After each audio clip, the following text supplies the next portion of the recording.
බෙදන නම ඔබ ළඟ රැඳි නම සනසුම දෙන නම එය සිංහ නම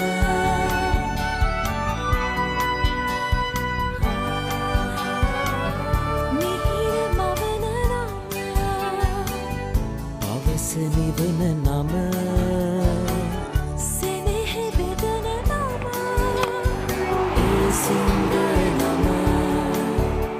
මුළු පවුලට සතුට සදන සිඟ අති විශිෂ්ට විශ්වාසය.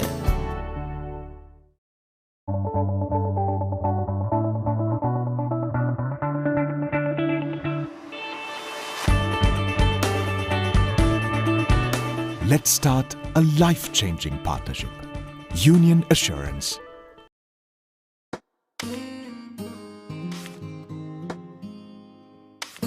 Isn't it time to grow up?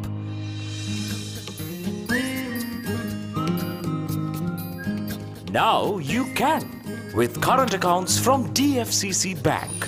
DFCC Bank. Keep growing. Some see a myriad of possibilities ready to break out in glory. The choice of every Sri Lankan. No limit.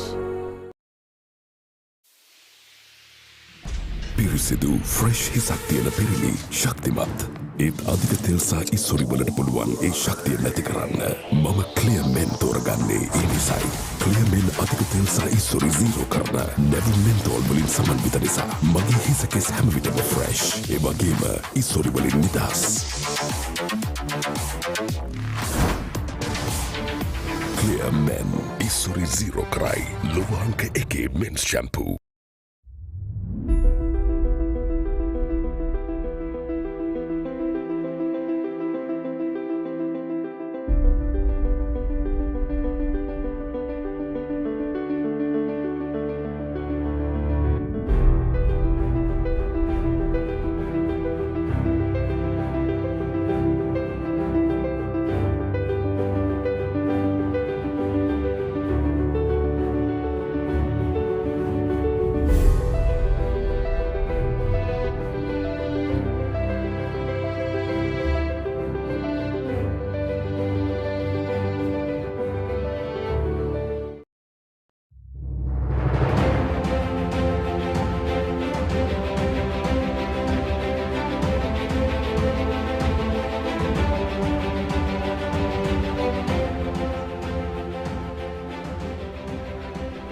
Good afternoon, you're live on ThePapare.com as we look over the CRNFC grounds, a wet, muddy CRNFC grounds at Longton Place, which will be hosting the Joe Pete encounter for the Father Basil Veeratunga Trophy.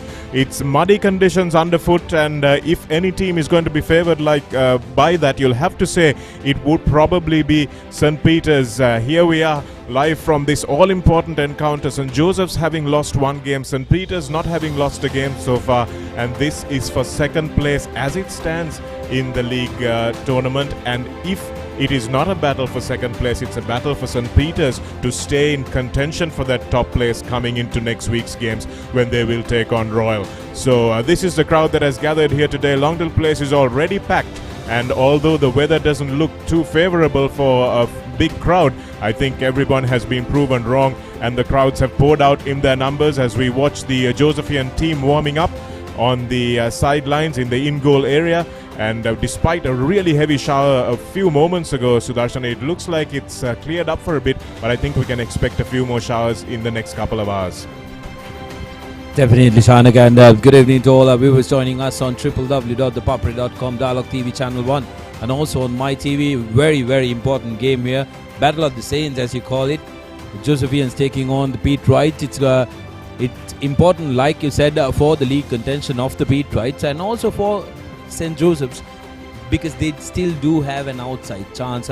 They'd want Isipatana to beat Royal College on the other side at Havelock Park, and in order to keep their hopes alive, they need to make sure that they win this one, because one thing Josephians have done right is that they've earned a bonus point in every single game that they played. Even in the game that they lost, they earned a bonus point. So they are going to be they are going to have their focus on this game there you go. The weather forecast for today, like Shanaka mentioned, thunderstorms predicted, and we've had a few passing heavy clouds, so we will be able to witness a very muddy, wet game, and like you said, might favor the Petrites a little.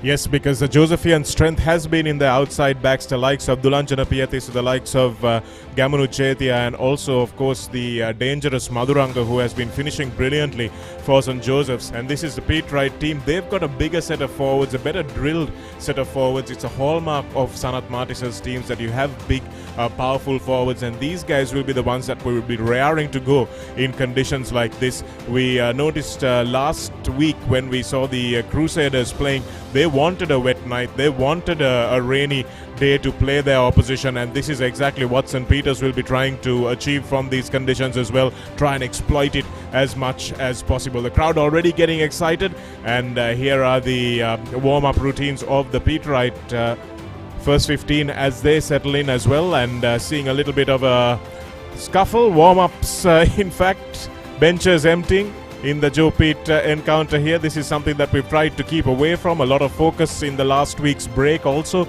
was in terms of trying and keeping this scuffle away, and we've already noticed this in the junior games. So I don't know whether anybody is listening to what we've been bleating on about on these microphones that the sports minister has been trying to achieve via the school's authorities as well, but hopefully this won't spill over into the first 15 game. I think it's just a little bit of nerves, just a little bit of tension, Sudarshana, in what can be expected to be perhaps a low scoring but really intense game. I'm with you when it comes to the game. This absolutely has no place, because when it comes to the players, you need to have the utmost discipline, Shanaka, because as the old saying goes, it's the rowdy's game played by gentlemen. Because if this is to be played in a rowdy way, most of us will not have all of our teeth in our mouths, Shanaka, and we'll have a few more broken bones. So and it's up to the seniors, it's up to the lads, and it's also especially up to all those patriotic, very passionate old boys to set an example to these youngsters on how to play the game, and we really do want to see any of those. But coming back to the game, yes, I do think that it's going to be a low scoring game, but have an eye out for that counter attack in Josephian backline. They can take the game by its neck, Shanaka, earlier on. If they are let loose, yes, the ball condition is going to be wet, but they know how to attack the spaces. So that's something they will have to be very careful about, the Petrites. Anuranga Walpola giving his forward pack last few instructions. Walpola and Dinesh Kumar, of course, combining to assist Nilfa Ibrahim with the coaching in this Josephian shed. And that's the Petrites just doing a little bit of their warming up. They're going to ground and coming up. This is what the forwards need to do so often. Just make sure they get up and off the ground as soon as possible, get into that defensive line. And while the teams continue their warm-up, we'll tell you the points table as well. Royal College on top, 40 points. They are playing Isipatana across town. We have St. Peter's on 40 points, who are playing St. Joseph's today, and the third place Josephians on 37 points, trying to leapfrog their way into second. We'll see whether they can do that after the break.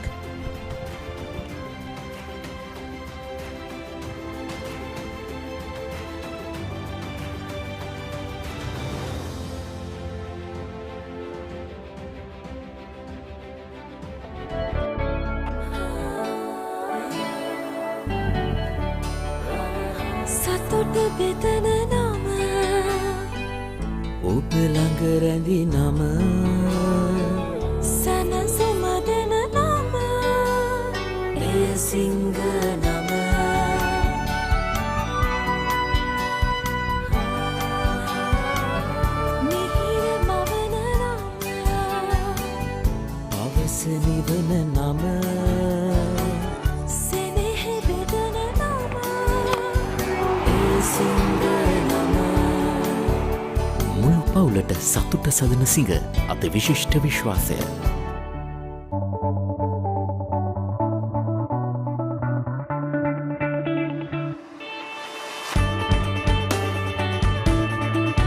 Let's start a life-changing partnership. Union Assurance.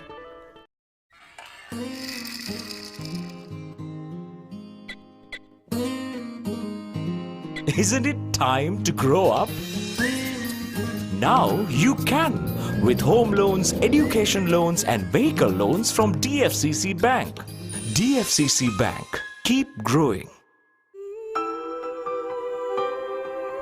Energetic and daring, some see the world in vibrant shades. The choice of every Sri Lankan, no limit.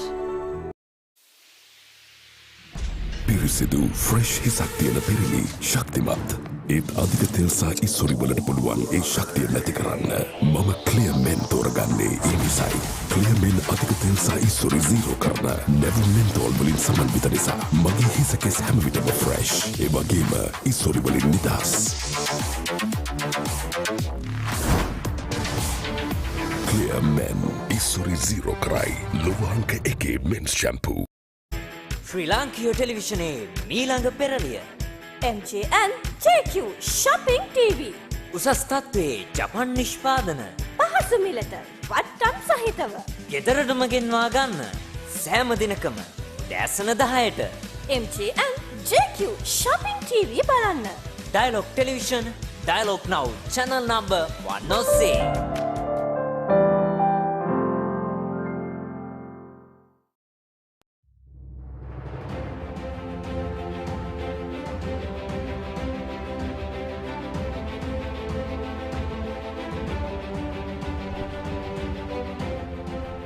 Welcome back to live pictures here on ThePapare.com, Dialogue TV1 and My TV, as well as we bring you pictures from the Singer Schools League 2018. This is an almighty clash between two old foes, the Battle of the Saints between St. Joseph's and St. Peter's for the Father Basil Veeratunga Trophy. And this is not just a trophy game, it's not just for the Father Basil Veeratunga Shield, it's also for second place going into this final week of the Singer Schools League 2018. Banuka, who was an outstanding player for St. Peter's, hoping that he can inspire his old school into a win against this man's team. He's going to be a key for this Josephian outfit a little while later. And the man in your picture, Keshan Kavinda, scored a hat-trick against Kingswood. He'll be hoping for those heroics once again. And I'm not sure whether that's the Josephian band, but there are no prizes for guessing who they will be supporting. Sudarshana Piris joins me in the commentary box, and this is the way that the tally has gone so far.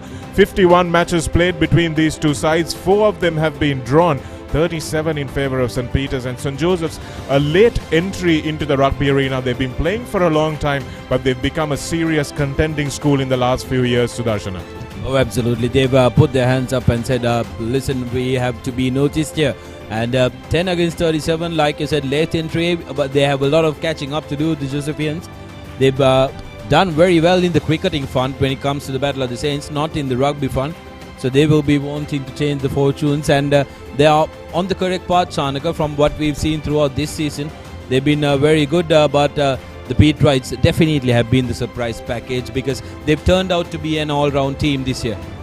Yes, not much was said about the Peterites in the off-season. Not many people knew what to expect, especially after Sanath Martis made the move from Reed Avenue to Bambalapitiya. But everybody knows what he's capable of as a coach. St. Joseph's a school that is traditionally known for their athletics and their cricket. So many of the Sri Lankan team also coming from St. Joseph's as far as the cricket is concerned. But they've suddenly become a rugby school, and this is what we are looking at the moment in this year's league competition. They've played 7. They've lost just at 1 game to Royal College, a close, tense game, and they're currently in 3rd place, looking for this win tonight to try and leapfrog their way into 2nd place. So that's the Josephian season so far. Can they keep it to that 1 loss, Sudarshana? Absolutely. And here is the Peterite score. They are still unbeaten. 7 games played, won all 7, and they're in the 2nd place, just behind Royal because of the tries that they've scored. They have lesser points for than Royal College. Royal with 255 and Peterites with 234. So it's absolutely important for the Peterites to get a big W here. They had a very nervy few nervy moments against Trinity as well up in Pallekele. They were expected to just walk through the Trinity outfit, but they did have to struggle at the end in the 2nd half especially. So they will be looking to put in a very good first half performance here. Shehan Lianapatirana briefly on your screens there. He's a key man today. With the ball so slippery, is he going to be a factor with off the tee and with the ball in hand as well? The Josephian team, after their warm-up, Nilfa Ibrahim just giving them the last bit of instructions and sending them into the dressing room. St. Peter's, of course, still on the pitch. They want to run a few backline moves before they go into the sheds as well. This is the points table at the moment. As Sudarshana was saying, the difference at the top is nothing except the points for and against. 255 points for Royal and only 234, so 19 points behind are St. Peter's in the amount of points they have scored this season. Otherwise, absolutely nothing in it between 1 and 2. If you take a look at the third place, St. Joseph's, they although they are in this third place, losing one game, they have managed to get the most number of bonus points, Chanaka. That's why they are at 37 points. So they still have an outside chance to clinch that league, provided that Royal loses to Isipatana today. And they would hope that Pete Wrights will go on to beat Royal in the next outing. Well, yes, if St. Joseph's win today, they'll go up to 42 points, which means that St. Peter's will stay either on 40 or on move up to 41 points. Or maybe 42 points at the most. So plenty of permutations regarding how this weekend goes. Here are the key players for the St. Joseph's College team. Gamanu Chetia, of course, the man who has been the top try scorer this season. Tharindu Dialvis at number 8. Defensively, he's been outstanding. Sudarshan and Dulanjana Piyathis at fullback. Will we see his devastating counter-attacking today? Also, Dulanjana Piyathis, so what an addition he's been to the Josephian lineup. And here are the Pete Wrights, Jason Karnaratna, the scrum half, and also Shehan Lianapatirana. Like you said, he's a very influential player who can spark those counter attacks from nowhere. And also Rukshan Madhushankar, who is a man in the midfield, and Shehan Lianapatirana is currently the highest point scorer in the league as well. So plenty of action to look forward to. And the Pete Wrights, though, although we've seen 3 backs as the key players, they will be looking a lot at their forwards to do a lot of work here, Shanaka. Well, the big thing about that Pete Wright forward pack, Sudarshan, is that there aren't really any standout players in it because everybody is playing well. Of course, the experienced prop Abdullah, I think he's the one who they will be looking forward to for a little bit of go-forward ball to make sure that he gets over those gain lines. And he's also a really good pack leader, Abdullah. So we'll wait and see how he comes through in this game. I think a lot will be expected from that Pete Wright front row. They have been good. Julian Charles also another one of those players that really carries the ball up.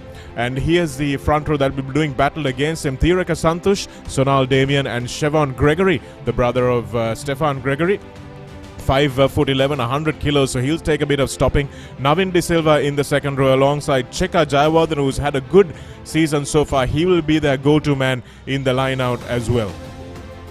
And in the back row, this is where the key is. Shehan Kalaniagoda, Tharindu Dialvis and Vishwa Fernando. They've played well as a unit. Tharindu Dialvis has been outstanding in both attack and defense, and his work rate today will be something that will really help the Pete Wrights, the Josephians rather, if they are to make a match of this one. Rashain Gunawardhan, really a lot of experience in Rashain's number 9 jersey, and Santosh Algama has been one of the top point scorers for St. Joseph's as well. Samish Aviranga, the captain, alongside Shan Akila, who will be moving to the wing. He'll be on the right wing today, Shan Akila, or maybe he will come into center. We'll see them maybe swap positions a little bit. And here's the back three: Kavinda Keshan, Gamunu Chetia and Tharindu Madhuranga, who are the men who will be expected to make the inroads through that backline defense of St. Peter. So that's where they will be tested. They were found a little wanting there last time they played against Kingswood as well.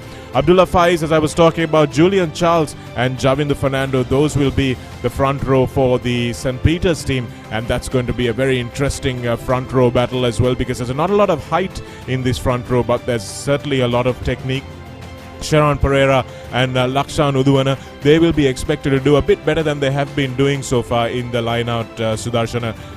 And maybe we'll see Nizran coming off the bench as well. Lankesh Pereira, Bilal Hilmi and Nizran Nila actually shifting to the flank position, so watch for him in the line-out. And Bilal Hilmi has been really outstanding in the way that he has carried the ball forward as well. So his battle against Sarinduri Alvis will be a key matchup today.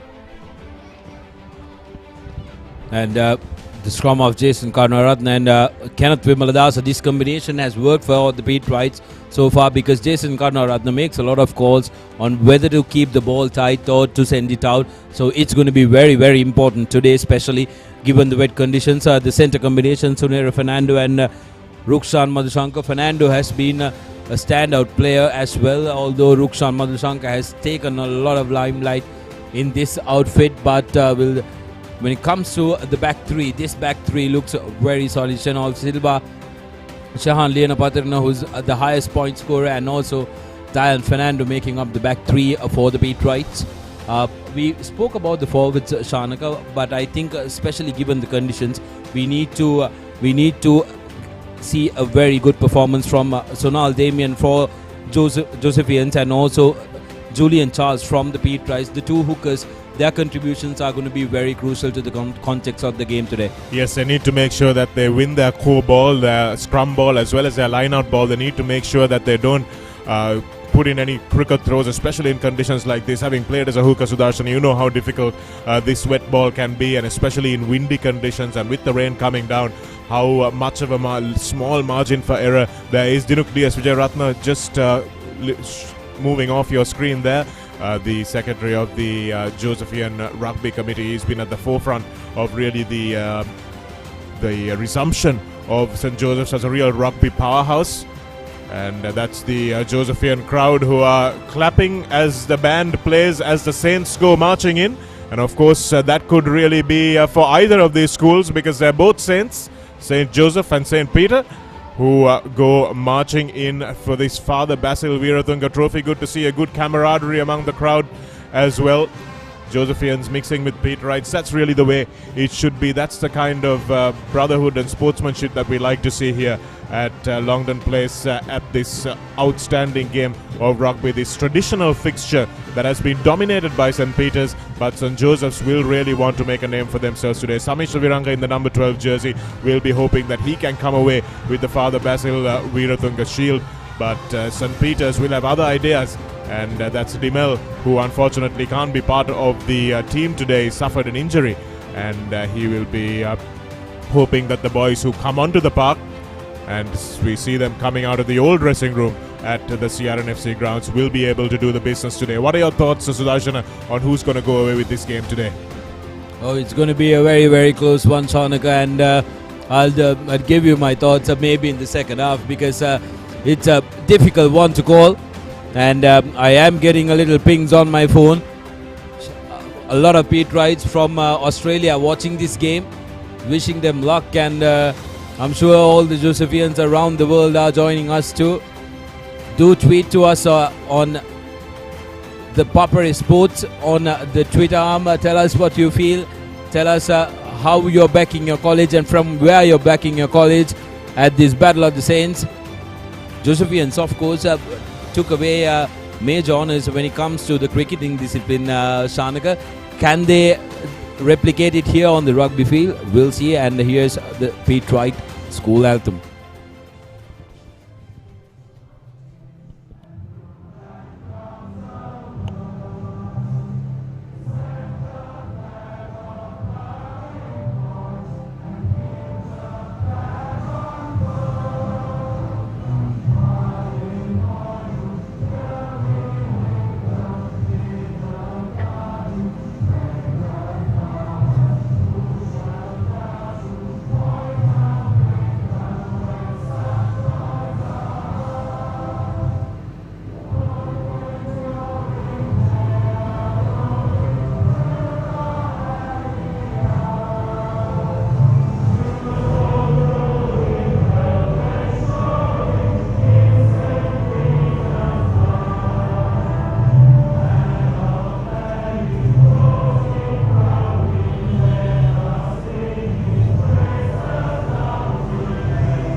School anthems are done, the formalities are over, and as last year's players look on, the Josephian team will attempt to take on the second place team. The team placed just one place above them in the Singer Schools League 2018, and also take home the Father Basil Veeratunga Shield and make it 11 wins in the 51 occasions that these two teams have met. And St. Peter's will be aiming to add to their 37 wins tally as they huddle around the Josephian group, who have congregated at the halfway line, at the halfway mark, just to say their final prayer before they take on their traditional rivals. Chief guests look on, and he's a man who's going to have quite a bit of pressure. Lots of insistencies on the foreign referees for this afternoon. Akil Jamaldeen, though, will be assisted by the experienced Dinka Piris, and also Harshana Vijayveera and Anil Jayasinghe, who will be another very experienced TMO. Hopefully he doesn't need to be called into the action way too much. And Akil Jamaldeen, probably one of the best young referees we've got going at the moment, Sudarsha, and hopefully he will be able to just blow the game, get on with his job, and carry on without anything more needing to be said about his performance tonight. Absolutely, and the best referees, the very best referees, do not get noticed. You don't know who refereed that game. That's how well they do it, and we do hope the very best for Akil here at a very important game, like Shanaka mentioned. Battle of the Saints here at London Place. It's probably the best ground to be playing in this weather, Sudarshana. It's held up nicely. Havelock Park breaks up a little bit, and so do several others. But Longdon Place remains as firm as it possibly can be underfoot. There are a few patches where the fullbacks will have to be a little mindful of how the ball is going to bounce. The Pete Wright crowd looking on, tense and anxious, and hopefully that tension won't spill out into anything more than cheering for their team. Samisha Viranga, who's put on a fair bit in the off-season, will be expected to carry the ball strongly in that number 12 channel, and we'll look at those Josephian forwards also, who will not be shy of smashing into their Pete Wright opposition today. So Samisha Viranga will be bouncing that ball in readiness for the kickoff in the Singer Schools League 2018 battle for the Father Basil Veeratunga Trophy and second place in the league, with an opportunity to try and take Royal all the way down to the wire in next week's final encounters. Ball put up by St. Peter's in an exit strategy. Gamanu Chetia running from fullback this time. Samisha Viranga puts the cross kick in for Kavindu Kavinda to chase, and that ball is bouncing everywhere, but Shehan Lianapathiran does well to get back. Does well to get back on his feet, as well as the Josephians swarm him. And this is early pressure for St. Peter's. Lianapathiran did excellently.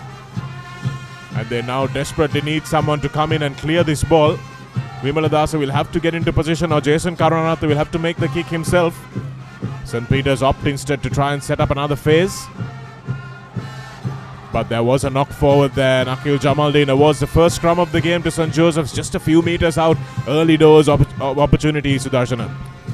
Great play by the Josephians, spotting that Lianapathiran wasn't in the best position, putting that ball in nab, and but equally very good work from Lianapathiran, although his forwards were a little late to get there. This is where the knock forward came in.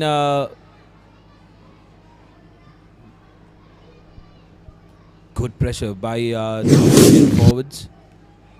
Just missing that knock on. Jason Karunaratne palming it off to one of the forwards, and here's a pick up from the back. Tarindure Alves.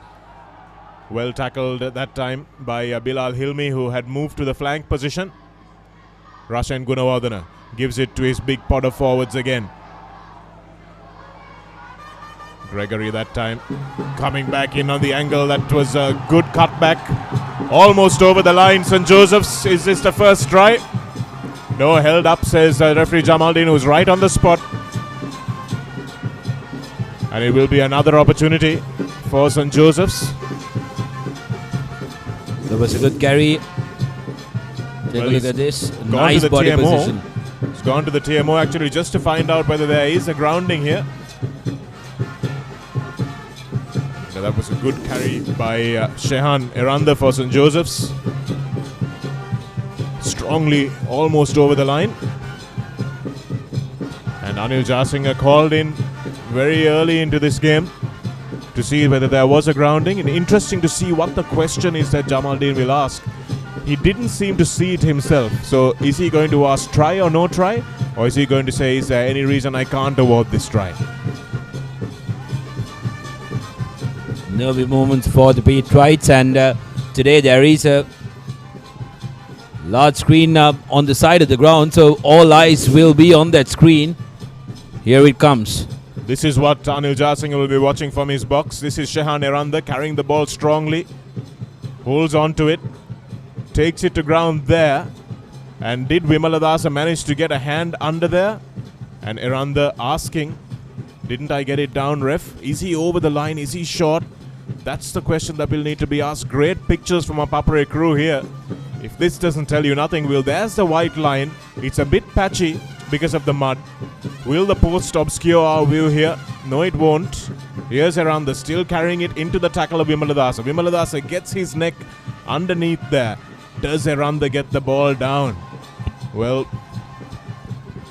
Akil Jamaldeen on the left of your screen right there, and Vimaladasa does enough to obscure the view, and he might have just saved 5 points for his team here.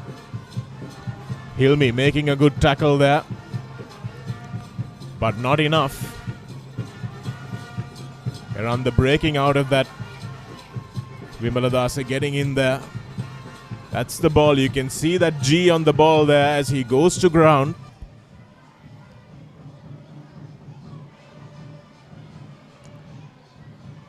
And does it touch down there, Sudarshana? That's the question Anil Jasinga needs to answer. Has he touched down? Such a crucial call. I wouldn't want to be in Anil's shoes, I'll tell you that much. I think there is no conclusive evidence here, Shanaka, to award that try. I think they will go with the scrum down. Scrum down 5 meters. Scrum down 5 meters. Yes, ball held up, says referee Ajay Singh, and rightfully so, because there were no conclusive evidence on the footage that we saw. That, but all credit to Vimaladasa. He put his neck on the line literally there, Shanaka, and saving his team 5 points. Absolutely, it was a brave tackle. Hilmi should have done a little bit better, I thought, in making that first up tackle. But here's St. Joseph's with another opportunity. Parindudi always goes off the back this time. Rashan Gunawardhan with a long ball out to Chetia. Chetia to Piatissa, and that was always going to be a score. How many times have we seen this? Piatissa has been such a great finisher, and when you have the likes of Akila and Viranga feeding you off, the opposition will obviously try and look at you. I beg your pardon. Seems like it's not Piatissa. Looks like it's Madhuranga. Rashan Gunawardhan with the hand off there. And that looked like it might be Madhuranga. We'll tell you in a moment as soon as we see the jersey number. And yes, it is Tarindu Madhuranga who did score that try. Chetia handing off the ball there, and it was good unselfish play from the Josephian backs and just not marking one-on-one. St. Peter's, this is where they faltered against Trinity as well. Sudarshana, their backline defense hasn't been the greatest, and if St. Joseph's can keep the ball in hand, they can cause trouble. Oh, absolutely. And I think Shanaka, half of them were expecting Tarinduri always to break out from that scrum, but instead he picked it up. Not a very successful kick. It's going to be very difficult converting in these conditions. But nevertheless, Josephians now 5 points up on the board, minutes into the game. They were denied with a ball held up right underneath the post, but this is how they got their first try. Santosh Algama missing the conversion, and the Pete Wright defense just not drifting out in time. Think they have only themselves to blame for that. They could easily have drifted out. It wasn't a fancy move. It was just the ball through the hands. And unfortunately for them, not getting across fast enough. St. Peter's restarting the game, and Sami Shaviranga puts his boot to the ball and finds the flag at the halfway mark. And that's a good exit from St. Joseph's after they've scored. That's a confidence boost as well, isn't it, Chanaka? Because obviously the game planned for today will be make sure that you play with territorial advantage, and when your kicker gets that much a distance on the ball, that definitely boosts your confidence soon after scoring a try. Julian Charles playing at hooker today. He will have the duty of throwing this ball in, this muddy ball, into the line out. First line out of the game. Let's see how it goes. Will St. Joseph's contest this one? What will the story be for the next 70 minutes? And that's exactly what St. Joseph's are going to do. It was an easy ball to number 4, but absolutely no deception about it, which means that St. Joseph's could just contest that ball and try and jump a little bit in front. Exactly what they managed to do. Shehan Lianapathirana with his first real touch of the ball now. Here's Madhusankar. Nice little pass over the head, but just couldn't hold on to it. Madhusankar that time knocking the ball forward. That's the pass over the top by Sunera Fernando. And Madhusankar knocking the ball on. He should really have done better to hold on to that, Sudarshana. Oh, absolutely. Sunera Fernando did the right thing, opting to offload the ball. Could have been a better pass, of course, but Madhusankar couldn't get hold of the ball. Pete Wright looking to counter-attack from just outside the 22. It's a nice short side here for Tharinduri Alvis if he wants to do an 8-9 move with Rasha and Gunawardhan on the left. Good understanding between these two, the 8 and the 9. Anuranga Valpola, of course, played a lot of his rugby for Isipatana at number 8, so he will be giving Tharinduri Alvis plenty of tips, and there they do. They actually do go left, and that's a nice little offload to Kavinda. Keshan Kavinda steps in, steps out, and that's an easy try, is it? No, it's not yet. Just short of the line. Keshan Kavinda dragged down by the mud more than anything else. St. Joseph's hammering at the line. St. Peter's under enormous pressure here, with Shehan Lianapathirana down in a heap as well. That's a huge blow for the Pete Wrights. And over goes St. Joseph's. It looked like it was Gregory who smashed over from close range. And the Josephian crowd in absolute fits. Roshan Dean in the Peters shirt looks like he's had a better afternoon before. But suddenly the game has opened up. And it's 10 points to nil with Keshan Kavinda and Tharinduri Alvis's wonderful offload, putting them into space. And it looked like it might be Shehan Eranda who actually scored that try. He was denied one under the post a few moments earlier, but it looks like he may have just got the ball down this time. But great work, you called it, Shanaka. Shehan Eranda finishing it off. Tharinduri Alvis spotting that extra space on the outside. Here's how he broke out. And Kavinda was on his way. Loose arm there. Lianapathirana seemed to be in pain after that tackle. For the Pete Wright's sake, we hope that he is going to be okay. But here's the second conversion. Struck well. Wobbly ball. The direction is not there, so the score will remain at 10 points to nil. Algama not managing to convert it successfully. That's Eranda. Carried it strongly. Don't think he got over there. I think it's the next movement. There you go. It looks like it was Gregory, in fact, who got the try. Yes, you were right the first time. It was Gregory who dotted that ball down. So Shehan Lianapathirana will stay on the field, I would think. It would take a lot for him to come off now, and if it's not a head injury, should probably just power through because they will need him in these conditions.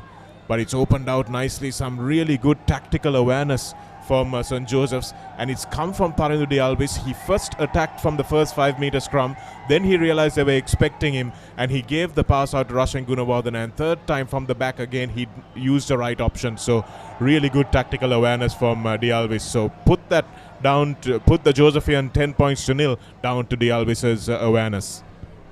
Oh, absolutely. We did keep talking about how the forwards are going to come into play in this game, and Tharinduri Alvis already has made his mark here. Again, the sky's slightly opening up. Another drizzle coming in. And coming back to what you said about London Place, Shanak, I remember a few years ago when the Asiad was happening here, this ground was full up to the first steps of the pavilion minutes before the game. Navin Dialvis winning the ball at the top of the line out, and Sami Shaviranga doing the smart thing, putting real pressure on Shahan Lianapathirana, who's just recovered from an injury and a missed tackle as well.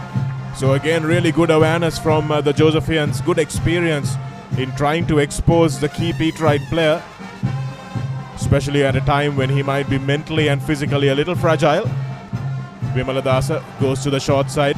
Let's not write these Pete Wrights off just yet, Sudarshana, because against Wesley the same thing happened. Wesley started really strongly in one of their first games of the season, and they went up a couple of tries early on in the game, but St. Peter's managed to come back through a battle of attrition, and they will keep that ball nicely with them. But it came from the missed line out, Sudarshana. Let's not forget that they missed a line out throw in the middle, and that's where they managed to turn the ball over from. So that's what they've got to look out for. Absolutely. I didn't see the need of trying to go to number 4 when it's the first line out that you're going out, Shanaka.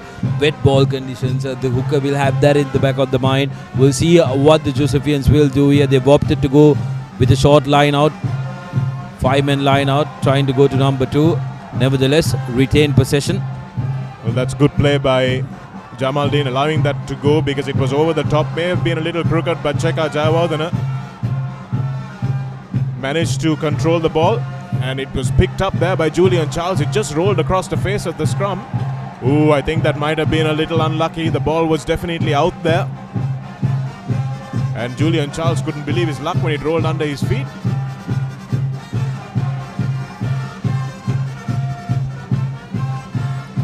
Josephians now opting to go to the line.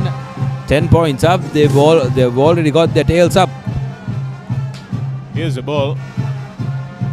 Came off, and that was definitely out of the ruck. But was Julian Charles bound? Did he have rights to pick that up from where he was? That's the question that Jamaldeen answered in the negative. And now the Josephians have another opportunity really close to the Pete Wright line. Want to make this very, very sure. They've got Cheka Jayawardena going up in the front at number 2. They've also got the option of Navin Dialvis.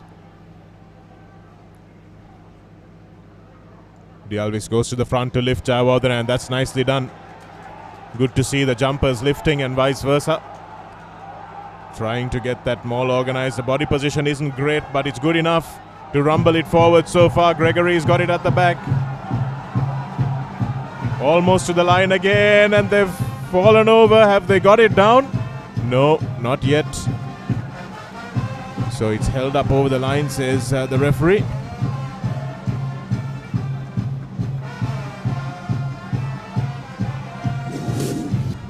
Here's a replay of that maul. Pete Wright did very well to stop that rumbling maul, Shanaka. They put their bodies on the line. Take a look at that. Going right underneath, legally as well. So very well done to the Pete Wright forwards for managing to stop that maul, which did look like it was going across the line for all money. Yes, they went down and angled in from the bottom. Tarindude always tries again, and he'll go himself this time. Broke the first tackle. Is he over? Not yet.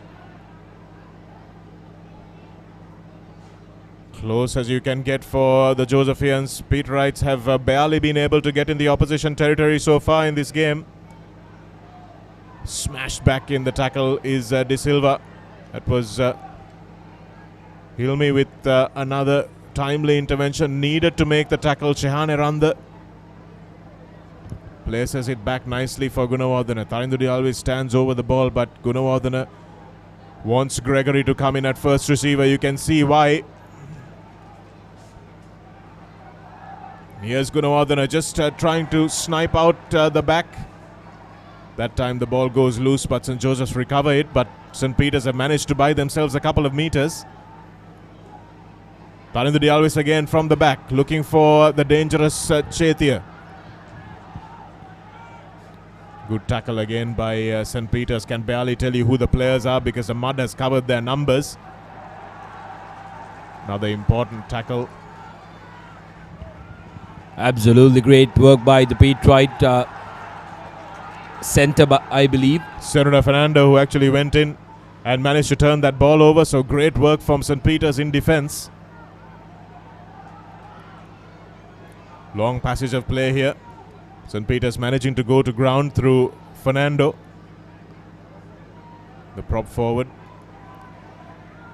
And Lianapathirana has recovered well enough to find his team 23 metres of touch.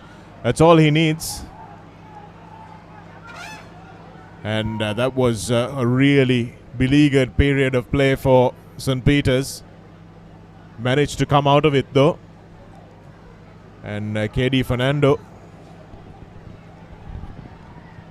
relive the intensity of schools cricket. Visit the hub www.thepapare.com/photos, where you'll be able to visit all the cricket photos, and also not only the cricket photos, the rugby photos and all the Papare photos. We will be bringing you exclusive coverage from the school's B Division rugby tournament as well.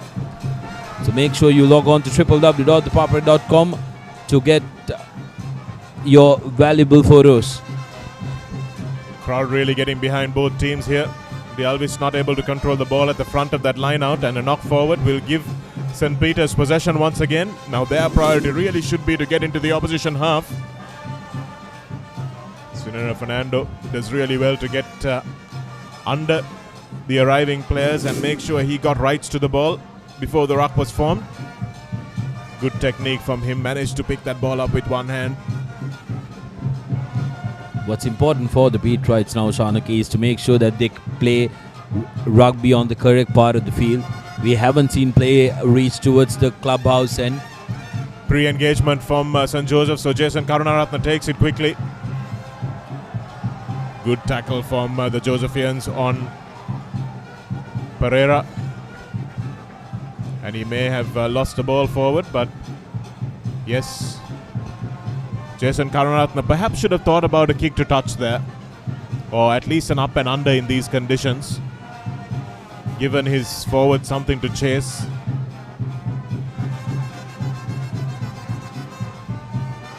Rasha and Gunawardena will survey his options, has a chat to his number 8, who has been outstanding in the first 70 minutes of this game.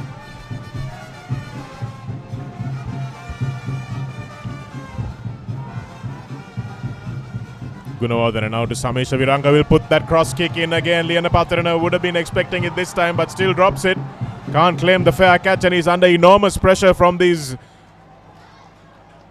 Josephian chasers. Thought there would have been a little bit of advantage left in that move. Lianapathirana really needs to expect that from Samesha Viranga now. It was almost the identical move. You can see him knocking that ball forward. And Keshan Kavinda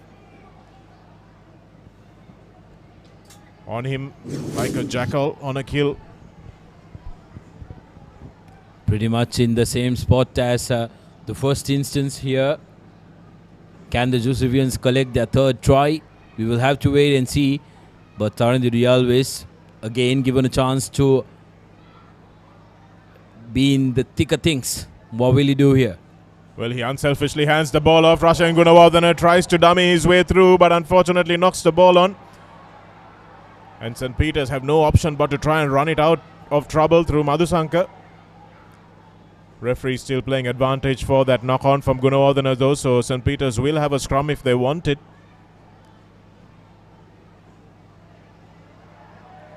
Here it is for the Pete Wrights once again. They're trying to run this ball out of their goal line. Referee Jamaldeen has seen something he didn't like too much.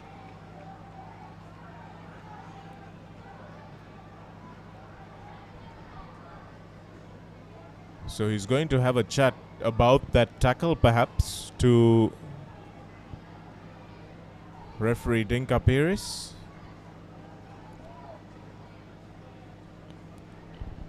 Fortunately, we don't have the audio of the Referee's mic so far, and they're going to the TMO once again. Anil Jasinghe already been in the game in the opening minutes, and he has another referral from Akil Jamaluddin. There are two have been got one at the 5 meter line, one at the try line. Can you make sure whether it's So he's looking at a couple of things here, Sudarshan. He's looking at the tackle, and then he's also looking a foul play decision. Two foul plays have been reported near the 5 meter line and the try line. So I want to make sure whether the player lands on his shoulder. I'll come back to Akhil, just a minute.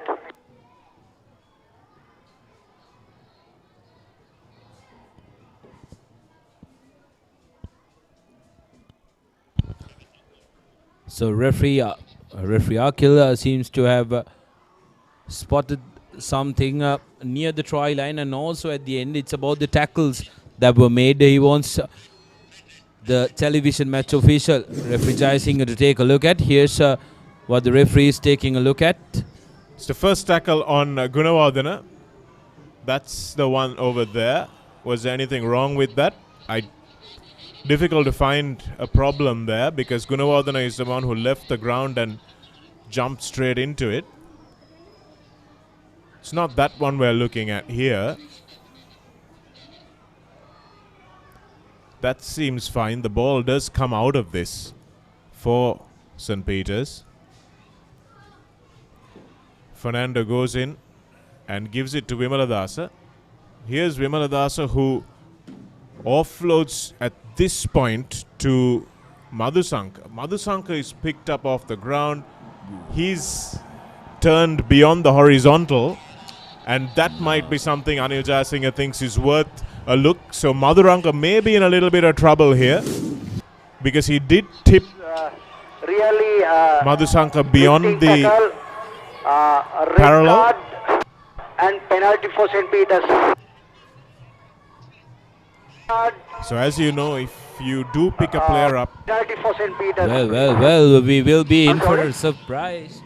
Seems like Tarandu Madhuranga can be in more trouble than we thought, Shanaka, and which could turn this game on its head, because remember, that does look like very dangerous play, and tip tackle has no place in rugby. So if the referee decides that it was way too dangerous, he has the opportunity of going with a red card with the recommendation of the television match official. Well, this could be a massive game-changing moment, as we do have probably the try scorer and the most lethal finisher on this Josephian team in trouble. I think the only thing that's in debate at the moment is what the color of the card is, Sudarshana, whether it's going to be a yellow or a red. I think we may be looking at something more than just a penalty. We go back a few years and you remember Sam Warburton in the semi-finals of the World Cup. Red carded for a tackle on Vincent Clare. Spelled the end of his semi-final as captain of Wales. Let's watch it again. Vimaladasa runs into Aranda here. This is fine because he offloads. He offloads to Madhusanka.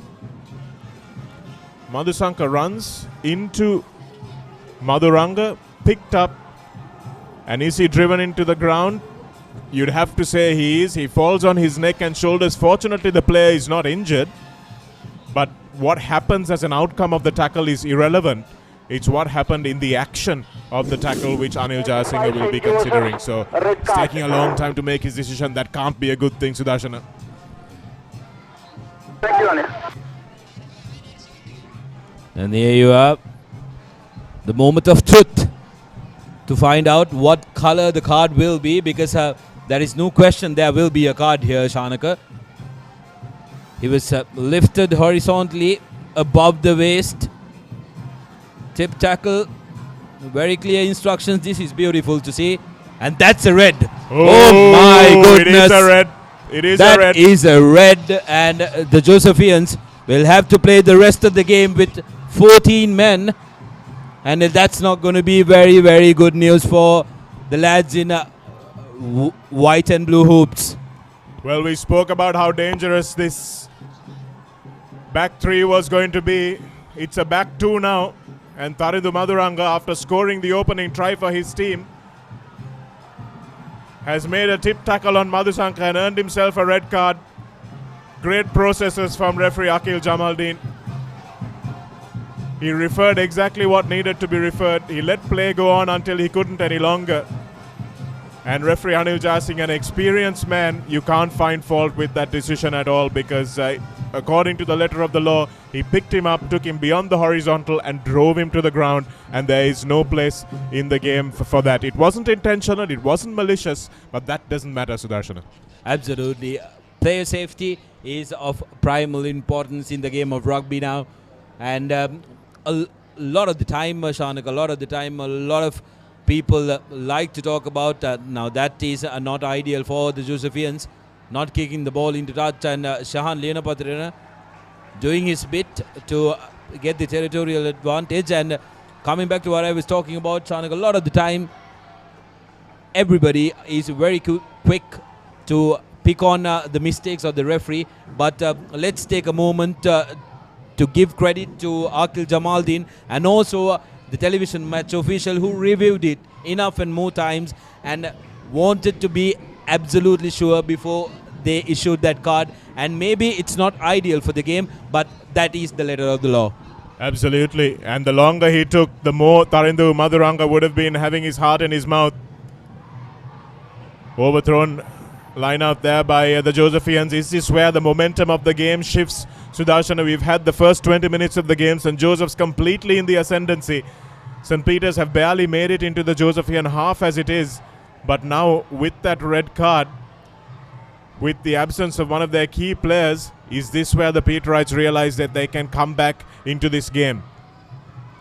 Abdullah at the back in those trademark red compression pants, carrying it forward strongly for the first time in this game. The cry of "Go Peters, go" has risen from this pavilion side at the CRNFC grounds. Nice little dummy. You can see the confidence boost, but doesn't matter because St. Joseph's are back quickly over the ball. Taken quickly by Samisha Viranga. Good discipline from St. Peter's to let him run the 10 meters before tackling him.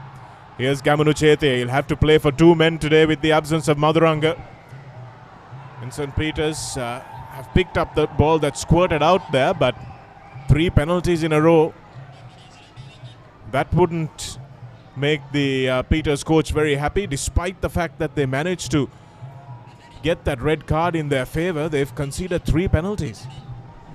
Not ideal for the Peterites, isn't it? They need to hold on to the ball as much as possible because there is a natural overlap that's being created. Here's the incident. Akila taken down. Might have had his head bashed on the ground a little during that tackle. Well, referee Jamaldeen very quick to blow that one up. He's not going to give the players too much of an opportunity to hold the ball on the ground to try and make it available. That will be make for an interesting open game, Sudarshana. As long as he's consistent with that call, I think we'll see a lot of tries scored today. Another kick put in by Gamanu Chetia. They're putting Liana Pathirana under pressure.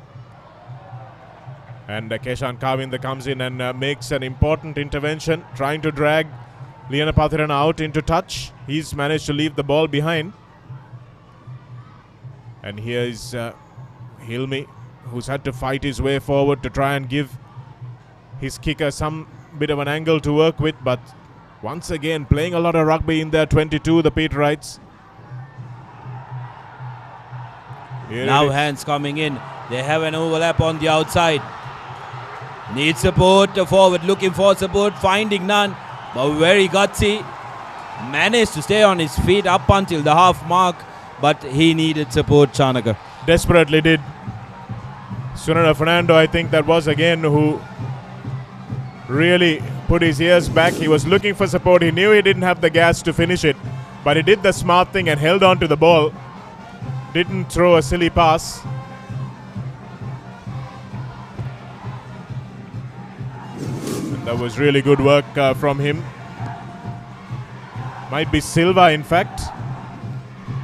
who made that run.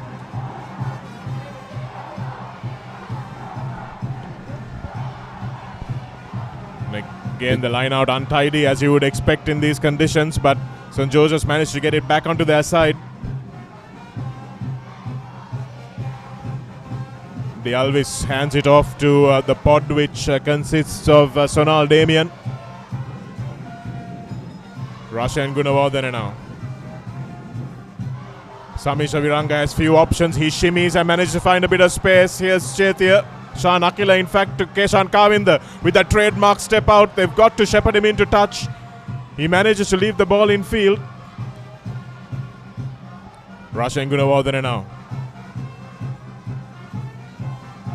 Good tackle.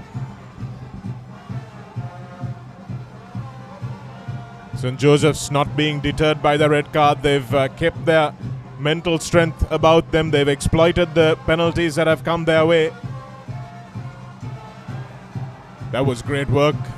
Gunawardene just took his time, thought he couldn't be interfered with, but as soon as he picked that ball up, he was fair game. Little step again from Chaitya. And holding on, says the referee, and again, very consistent. He blew it up quickly, but as soon as he notices a contest for the ball, he blows it up, Sudarshana. So that's always good to see. Absolutely good work by the Patriots, but credit needs to be given to the Josephians to be able to hold on to possession, because that's what's important here. 10 points on their side, but they need to be very, very careful here. Liana Patirana now with kick to touch. But the Josephians, I think, Shanaka, have done the homework and found out that Liana Patirana is not very, very comfortable when it comes to high balls at the back with pressure. That's why they keep kicking to him.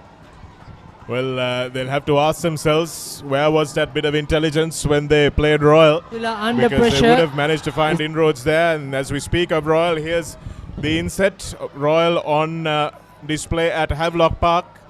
Their trademark pick and drive, resulting in a try. Rohan Ferdinando blowing the game there, giving the first try to Royal in that encounter. We'll give you the scores at half time, of course. St. Joseph's coming away with the ball but knocking it on. Jason Karunaratne now for the first time in this game. After 27 minutes, they've made a foray into the Josephian half. And now a little bit of space opening up where Madhuranga used to be. Liana Patirana. Good tackle that time. Fernando acts as the scrum half, and Vimaladasa is smashed back in a great tackle. This is Nizran. Haven't seen him with the ball in hand too much. And now that the Peterites have encroached into the opposition territory, they unfortunately run into each other. And it was a high tackle on the corner, so another opportunity now. The Peterites desperately need to get a point on the board before half-time if they want to make a match of this, Sudarshana. Oh, absolutely. And on the other hand, Josephians need to be very, very careful, because even a slight high tackle, Shanaki, in this wet weather, it can slide up, and they cannot afford to lose another man from the field. 13 against 15 is not going to look pretty. And the Patriots will be, like you said, aching for some points. This is the incident that resulted in the high tackle. Yes, it is high. And Shan Akila, or Keshan Kavinda, in fact, will know that he gave away a penalty that didn't need to be given away there. World Rugby, of course, experimenting with new laws from next season, which will see the tackle line demarcated at the line of the nipples, Sudarshana, which means that it's not below the waist, but it is in the midriff, so you can't go higher than the chest area of the players, which is, I think, a good move. Takil Jamaldeen resetting that line out. St. Peter's with a little bit of movement, and that's a good win for them. They desperately needed a good line out win. And yes, that was a collapse. Jamaldeen very quick to spot that one. They're going to still have a bit of a bash at the line, though. St. Peter's for the first time in the opposition 22. It's taken them nearly half an hour to get there. And Bilal Hilmi flies into the Josephian defense. Everyone wants to have a go here for the for the Pete Wrights. Reaching out, and Vimala Dasa is the man. Is the try scored? Jason Karunaratne just dummied. And Dinka Piris was in the in-goal area watching over proceedings really carefully. And Akil Jamaldeen, after a consultation with his senior man, who is the assistant referee, may even recall Anil Jayasinghe to the proceedings one more time. You can see the referees taking absolutely no chances in this game. And yes, they are going to.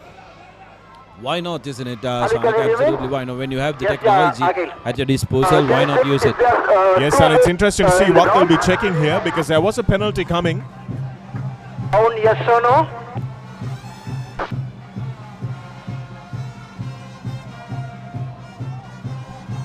So, try or no try is probably the question. There was a penalty for St. Peter's, which means if the try is not scored, they'll probably go back to that. Vimala Dasa, does he make a double movement? Did he ground the ball? Ooh, that's a really good referral. It's a really good referral. Here's Vimala Dasa. He got over the line in the end, but when he fell here, was he held? Did he have to release the ball? Did he ground it? He grounds it there.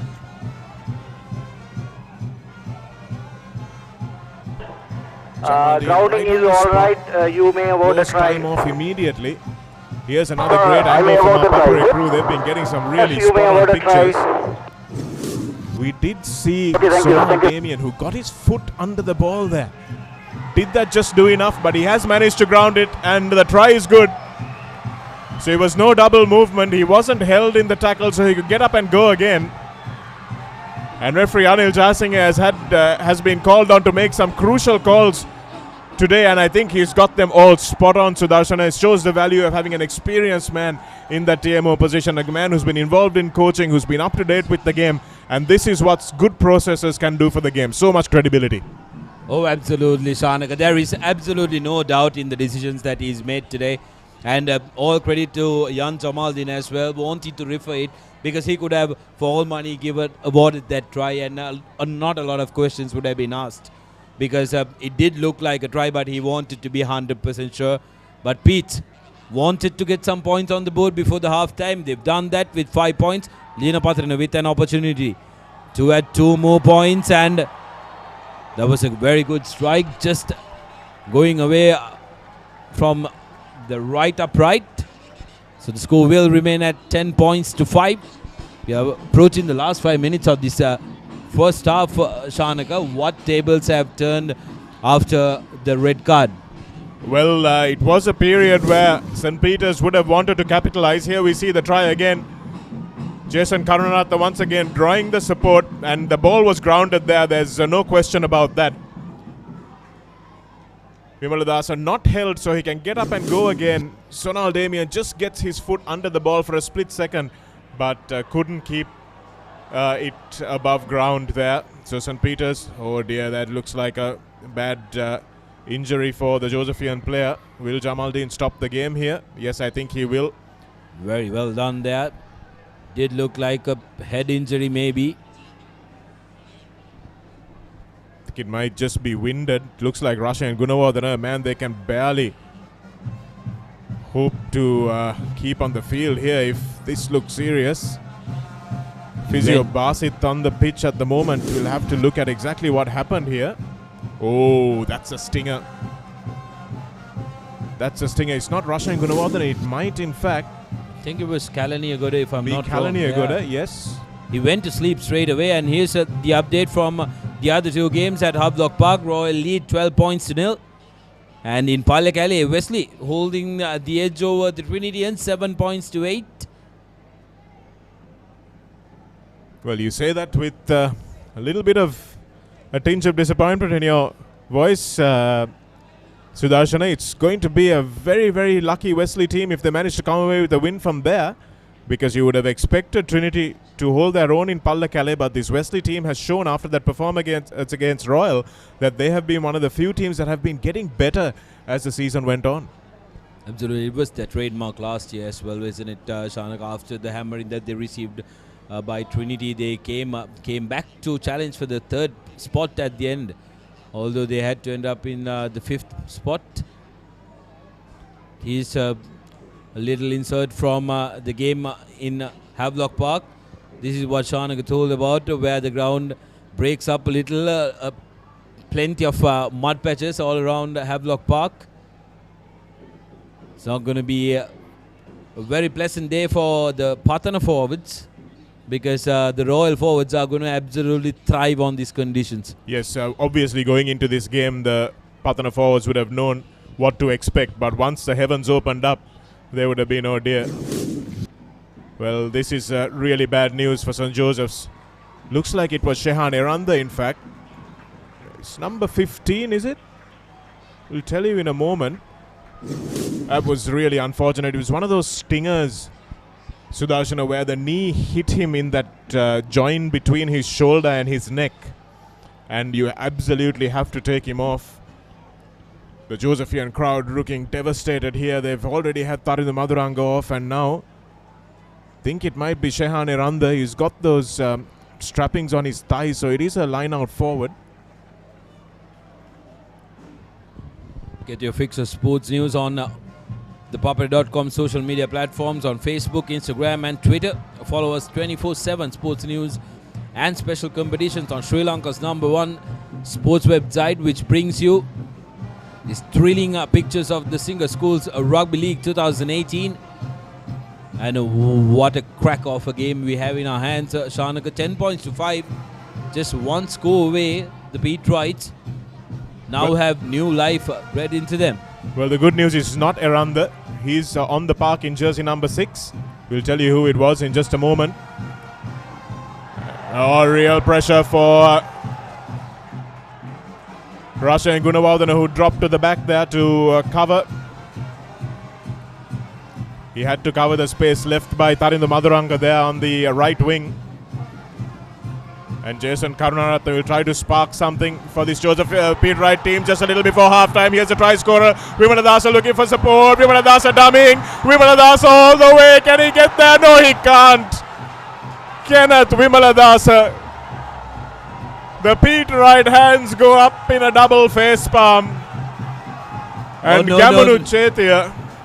If you get fooled by that, no, Gamanu Chetia did not score a try, although he's in the in goal.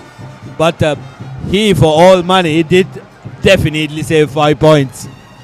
What a desperate attempt from him. Vimaladasa thought he'd made it, but obviously with his boots filling up with water, every step he took would have felt like he was running in quicksand. And that's what makes the ground so difficult when it rains. And just with the timely intervention of Chetia, Vimaladasa spills the ball with the line at his mercy. Brilliant work from him to get that break in the first instance, but just couldn't finish it off. And heart-in-mouth stuff here at the Father Basil Veeratunga Trophy encounter. Tarindu De Alvis now running straight into the would-be try-scorer Vimaladasa, who makes a good tackle on the big number 8. St. Joseph's desperate to get away from their half. Good bravery there by Samisha Viranga, but the ball squirts forward. St. Joseph's have managed to recover it.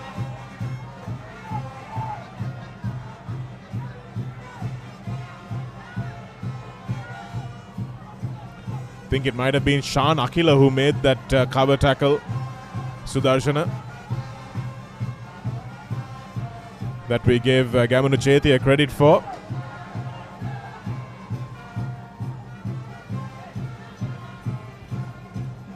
But that incident definitely needs a few more minutes of our airtime. Shanaka will try and take a look at that, because that could very well be the game-defining moment here at London Place.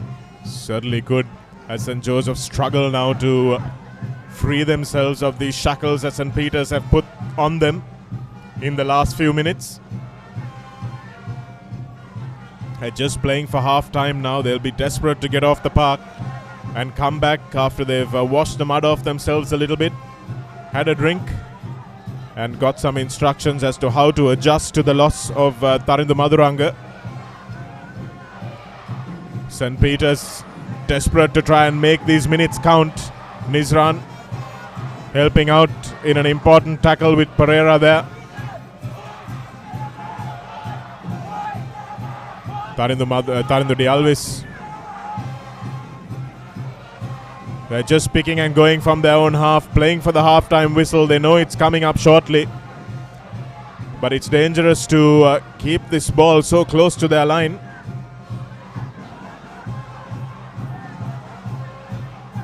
And now Rashan Gunawardena gives it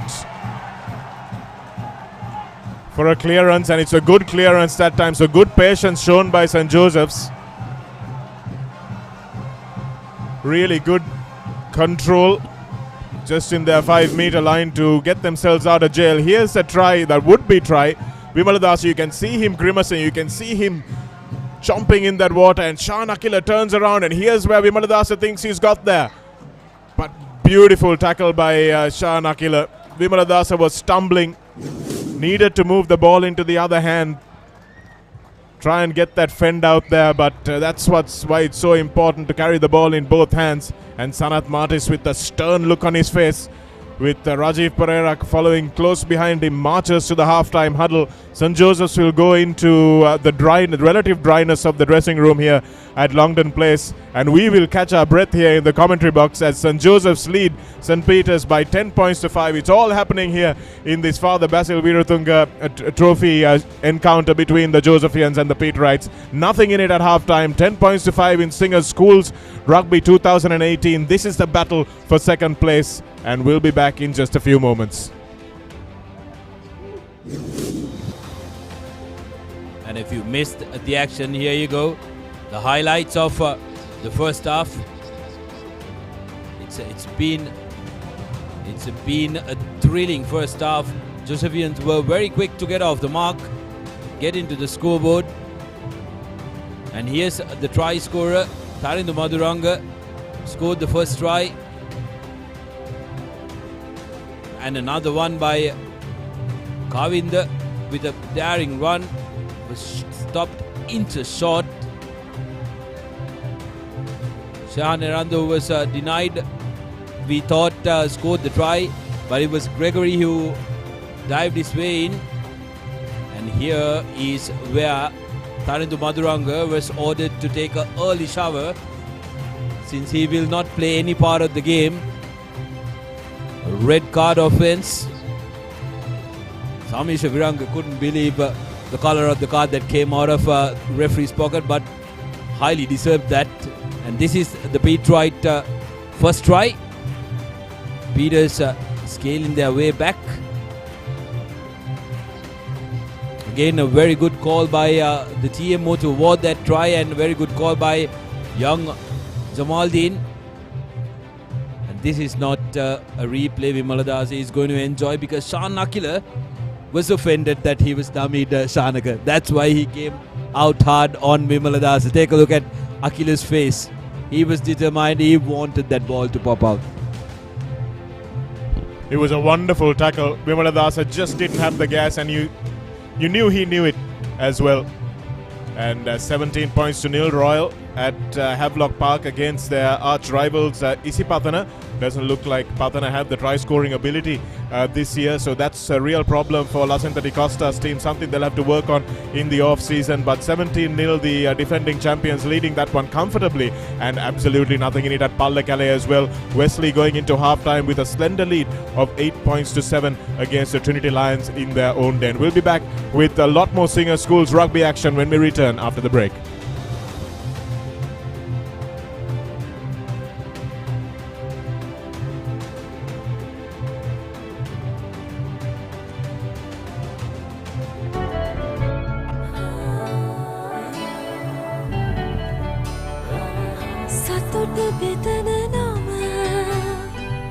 ඔබ ළඟ රැඳි නම සනසුමදන නම එය සිංහ නම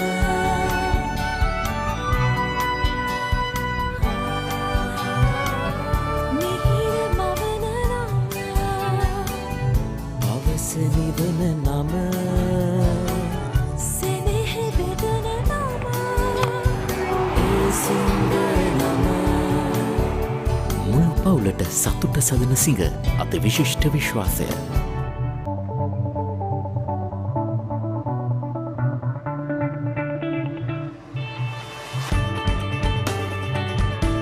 Let's start a life-changing partnership. Union Assurance.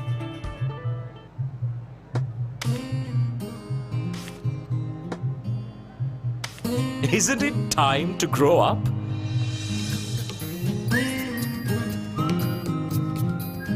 Now you can with current accounts from DFCC Bank. DFCC Bank. Keep growing. Some see a myriad of possibilities ready to break out in glory. The choice of every Sri Lankan, no limit. පිරිසිදු fresh හිසක් තියෙන පිරිමි ශක්තිමත් ඒත් අධික තෙල් සහ ඉස්සුරි වලට පුළුවන් ඒ ශක්තිය නැති කරන්න මම ක්ලියර් මෙන් තෝරගන්නේ ඒ නිසායි ක්ලියර් මෙන් අධික තෙල් සහ ඉස්සුරි zero කරන නැවි මෙන්තෝල් වලින් සමන්විත නිසා මගේ හිස කෙස් හැම විටම ෆ්‍රෙෂ් ඒ වගේම ඉස්සුරි වලින් නිදහස් ක්ලියර් මෙන් ඉස්සුරි zero කරයි ලෝවාංක එකේ මෙන්ස් ෂැම්පූ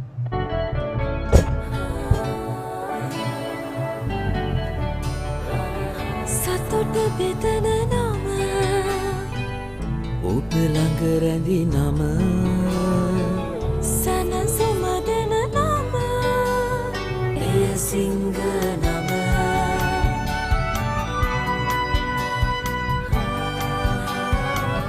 මිහිර මවන නම අවස නිවන නම සෙනෙහ බෙදන නම සිංහ නම මුළු පවුලට සතුට සදන සිඟ අති විශිෂ්ට විශ්වාසය.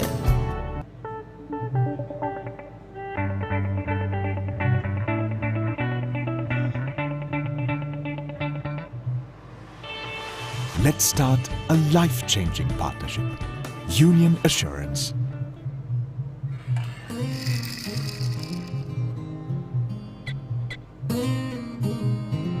Isn't it time to grow up? Now you can with home loans, education loans and vehicle loans from DFCC Bank. DFCC Bank. Keep growing.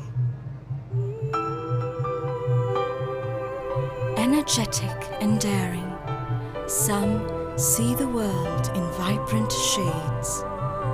The choice of every Sri Lankan, no limit.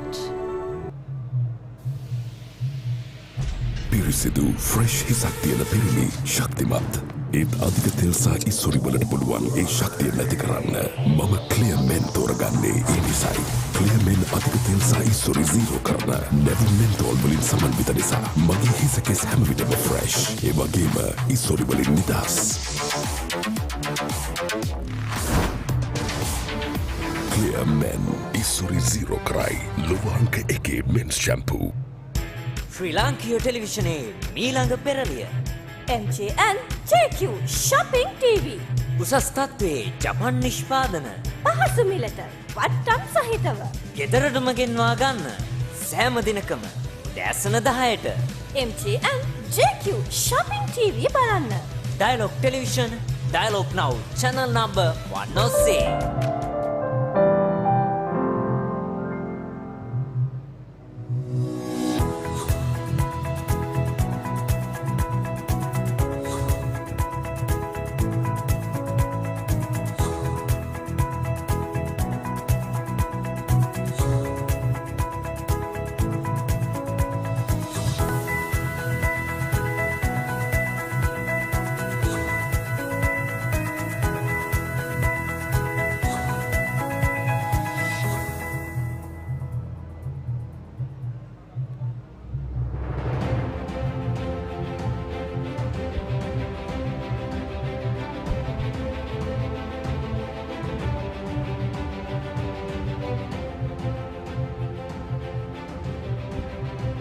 Welcome back to the live action of St. Peter's taking on the Josephians here at London Place.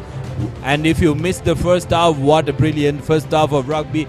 have you missed? Because that has been absolutely amazing, Shanaka. We spoke about how the game might slow down, how it will be slippery, how the wet ball will come into play. But forget all that. These young men who are in the middle, they have different ideas about this game. Yes, they are absolutely not respecting the conditions at all. They're playing fast rugby, they're playing open rugby, they're really going for everything that they possibly can. A very good evening or afternoon or night or whatever it is to all of you who are watching around the world here on ThePapare.com. This is the Father Basil Virutunga Trophy encounter, the annual traditional encounter between St. Joseph's and St. Peter's, but a little bit of added spice today because it's also for second place in the league competition in trying to go up against Royal College next weekend to try and sort that league title out. Samisha Viranga and his team have dominated the first half an hour of this game. St. Peter's coming back into the match in maybe the last 5 minutes or so, and hoping to try and see out the balance of this game with 14 men on the park. Taridu Maduranga's really unfortunate but deserved red card, meaning that St. Joseph's will play the rest of this game without their deadly right winger who also started off proceedings after scoring a try. Shehan Leonapatrina has had a torrid afternoon at the back in defence, but Sanath Martis will be hoping that his key player will be coming up with something a little bit more than that grubber kick in the rest of these 39 minutes or so of this game. So we're underway in the second half. You're live on ThePapare.com, Dialogue TV1 and MyTV. Jason Karunaratne deputizing at the number 8 position. Leona Pathirana spinning the ball across the face. Dangerous and risky stuff in these conditions, but they won't mind. They've got an extra man in that back line to attack. Julian Charles trying to get into the opposition half earlier than they did in the last half. Brilliant work that time by Cheka Jayawardena. But he had come in he hadn't retreated, hadn't come through the gate. Great stuff, ripping that ball away, but he has entered that rock from the side, says referee Jamaldin, who was right on the money. Leona Patrina did not have a very good kick out on the restart. He will be hoping for a good touch here and a try to their name at the beginning of the second half will be exactly what the Patriots would want to stage the comeback that they need. Josephians, on the other hand, will have to play out of their skins to save this game. Shanaka down to 14 men. Here's that was Keshan Kavin, it was Shan Akila in fact, who didn't retreat. You could see he tried to pick up the ball when he was on the side. You've got to retreat and come back. Really good spot by Jamaldin again, but that time the line out interfered with by St. Joseph's, but they can't hang on to it. And the knock-on advantage will be played for St. Peter's, who have the ball and are going forward. Smashed back in the tackle was Bilal Hilmi there, coming back onto the left side now. Nice little ball over the top. Here's Fernando.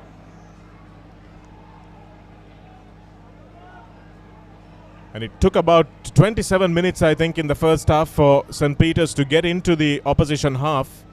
Now they've got in the first minute and aiming to try and make it count. Haven't seen Abdullah with the ball in hand too much. Jason Karunaratne right on hand. Remember, he's a converted flanker who now plays at the scrum half position, so he knows all about support lines. Julian Charles. Nice little pop ball, but good defense again by St. Joseph's. Referee Jamaldin playing advantage for the Josephians being offside. Karunaratne now takes it quickly. Doesn't even think about the 3 points there, Jason.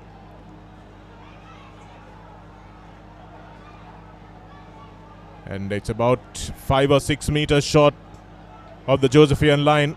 Start in the second half where they finished the first are the Peterites. Good clear out that time. Need the ball in the hands of their big men now. Remember, still no Ravin De Silva, the captain for St. Peter's, who injured himself in the first game against Wesley. Haven't seen him back. Really unfortunate for him in his captaincy year.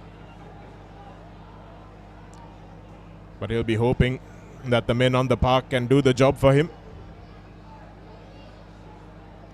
Karunaratne thinks about going wide now.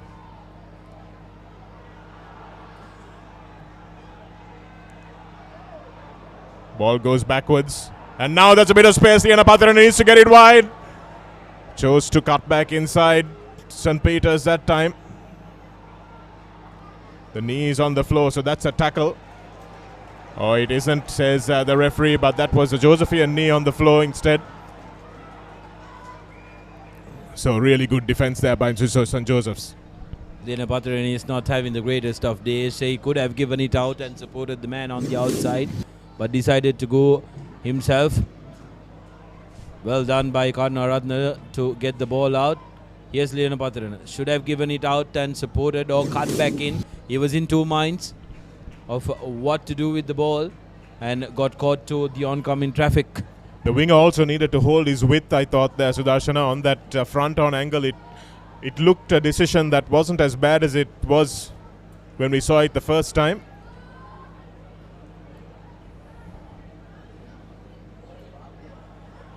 Really good defense from the Josephians that time, putting their bodies on the line. Remember, they're defending without one man in the back line. So the temptation for St. Peter's to run it wide from first phase will be huge. But they'll have to wait for that opportunity as Rasha Gunawardena feeds. Again, an early engagement. We've seen St. Peter's engage early that time. St. Joseph's did it earlier. So Abdullah, on your screen there, needs to make sure he doesn't give away free possession.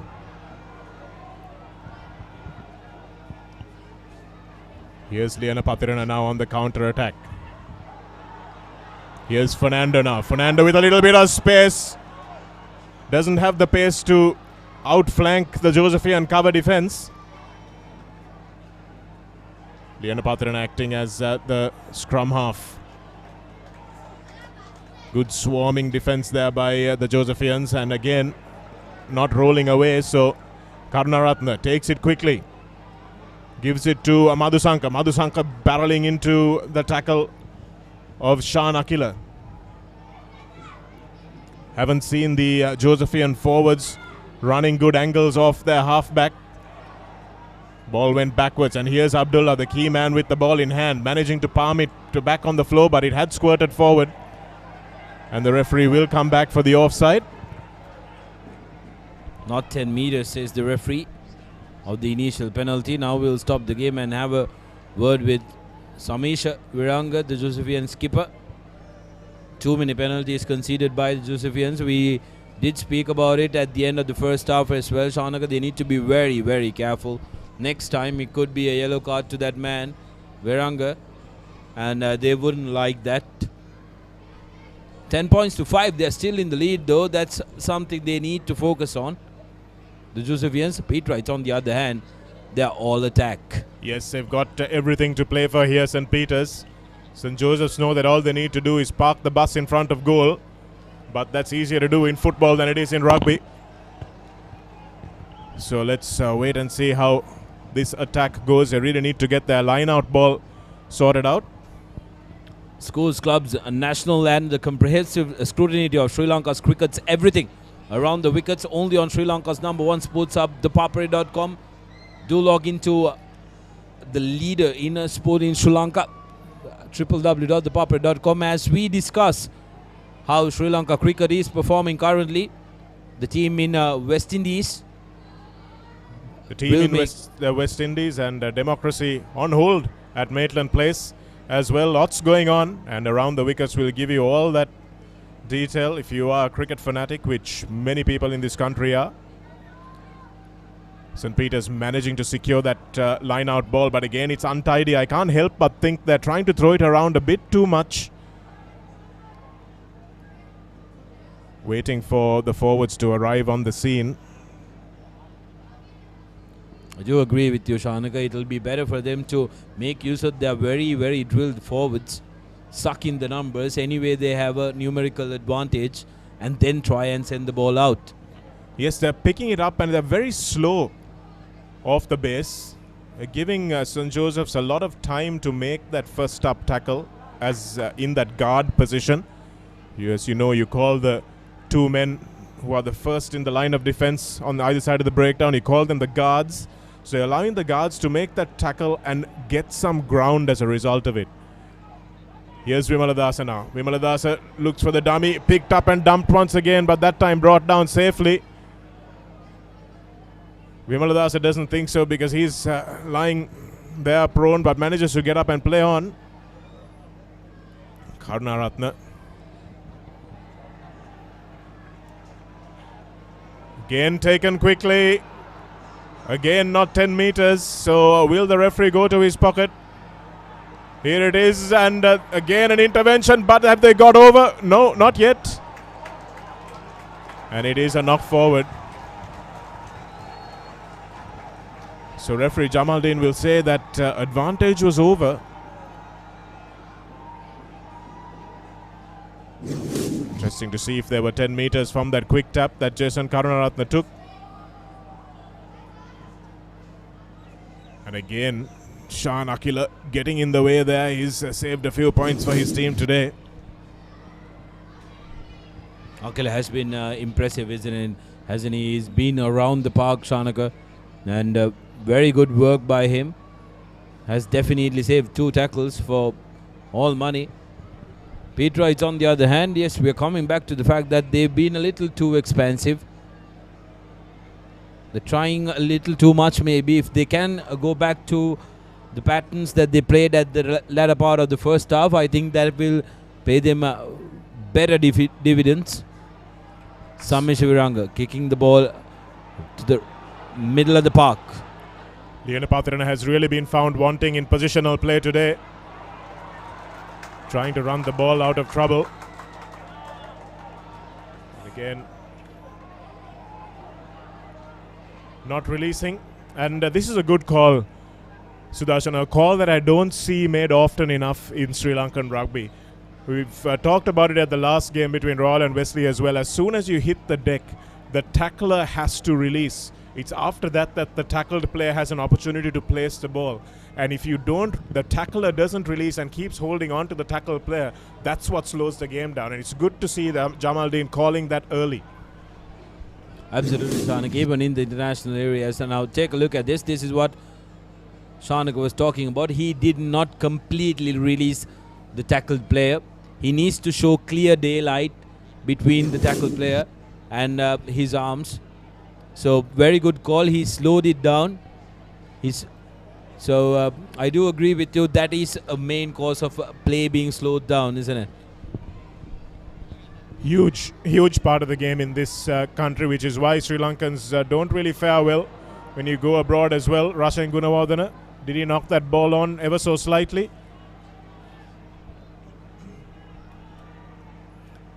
Still the Petrites hanging around the 22-meter line of St. Joseph's, but they've been met with some spirited defense in this Josephian pack.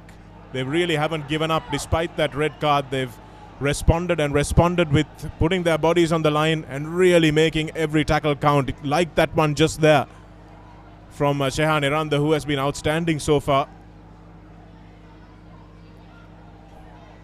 There he is again over the ball. Referee saying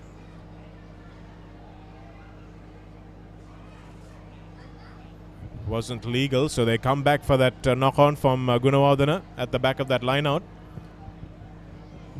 We spoke about how important the Petrite forwards are going to be in this game, but all credit to the Josephian forwards.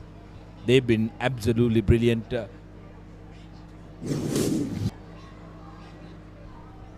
That's a knock-on. Watch it just come off Gunawardena's hand before it went into Hilmi's hands. Samisha Viranga trying to negotiate with the referee there. Interesting to see what he'll be saying to him. Here's fresh legs on the park. Ridisha Pereira in the number 17 jersey. And Rashan Gunawardena goes to the bench. His afternoon is done, and understandably he doesn't look too happy. because he knows that there were a few opportunities that they may have left on the park. And he's an experienced man, but nevertheless, Coach Nilufar Ibrahim opting for fresh legs. Can't blame the coach for wanting fresh legs on the park, because this is where the Josephians need to try and make something, because Pete Wrights have been on the charge from get-go in the second half. Beautiful overlap, and oh my word. How many times are they going to drop the ball just meters away from the try line? Pete Wrights are not having a very good day with finishing the tries. Jason Karunaratne did brilliantly here. Drew and passed as late as he possibly could. And again, the ball in the wrong hand. Tarinder Alves coming across and making a number 8 tackle. That would have made Zinza and Brook proud, mate, the way he got across there. You can see he's left for all money. Catches up with the winger and smashes him. And again, Fernando really needed to keep that ball in the left hand. I don't understand how a left winger can't process that. Needed to get the fend out, or at least keep the ball alive for his arriving players. That's just not good enough from the Pete Wrights. If the Josephians end up winning this game, it'll be their tackles that won their game for them, not the tries that they managed to score in the opening minutes of the first half. Diallo is the man who saved 5 points for Josephians, breaking from the back of the scrum. Good work from him. There he's... Oh, that's a bad miss. Had to touch down. And now they've scored. The ball has gone on the floor, so that's a really unfortunate bit of play there from the Pete Wrights. You can't blame the kicker, because it was the Josephians rather. You can't blame Samisha Viranga, because the ball is like a bar of soap here.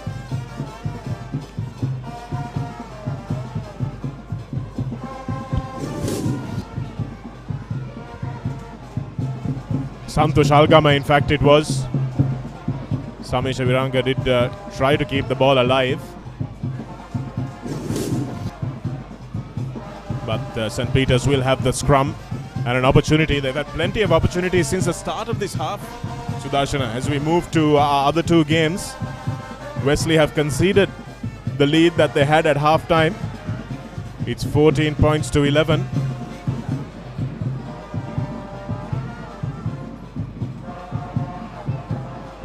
Paranthiran in the middle of the park there, in what is a nice and dry Pallekale ground. Iron, isn't it, Shanaka? Oh, that looked like a high tackle for all money. Murshid Zubair taking it quickly, but the referee will call them back, and that might even be a yellow card for the Trinity player. Looked pretty hard, looked entirely avoidable. Back live here at Longdon Place. A muddy Longdon Place, but the rugby has been anything but. It's been champagne rugby. Really good bodies on the line stuff from both the Josephians and Pete Wrights. This has been an outstanding game so far, and we've got 20 minutes left. A game deserved of a trophy game for the Basil Viratunga Trophy for the 52nd occasion. And here are the Pete Wrights once again charging towards the try line. Can they finish this one? Is the question. A deliberate lateral move from Bilal Hilmi that time to try and get under the post, to try and open up both sides of the pitch. Looks like Vimala Dasa has gone into the halfback position, with Jason Karunaratne maybe going off injured. That's a big loss. Maybe even bigger than the loss of Madhuranga for the Pete Wrights. And holding on is the call from referee Jamaldeen, because he didn't let the ball go. And again, consistency, which is all that both sets of players can ask for. Sean Akila has been in the thick of the defense today. The Josephians have shown great heart, Chanaka. They've shown absolutely brilliant heart, especially when it comes to their defensive efforts. Hasn't been easy. They're down one man. Samish Viranga's kick to touch from the penalty is not good. Now the Josephians are not making their way out from their own half. But that was a big tackle coming in on the Pete Wright. Yes, and KD Fernando has had better days, I'm sure, because again he almost lost the ball in contact. And now he's down holding his head.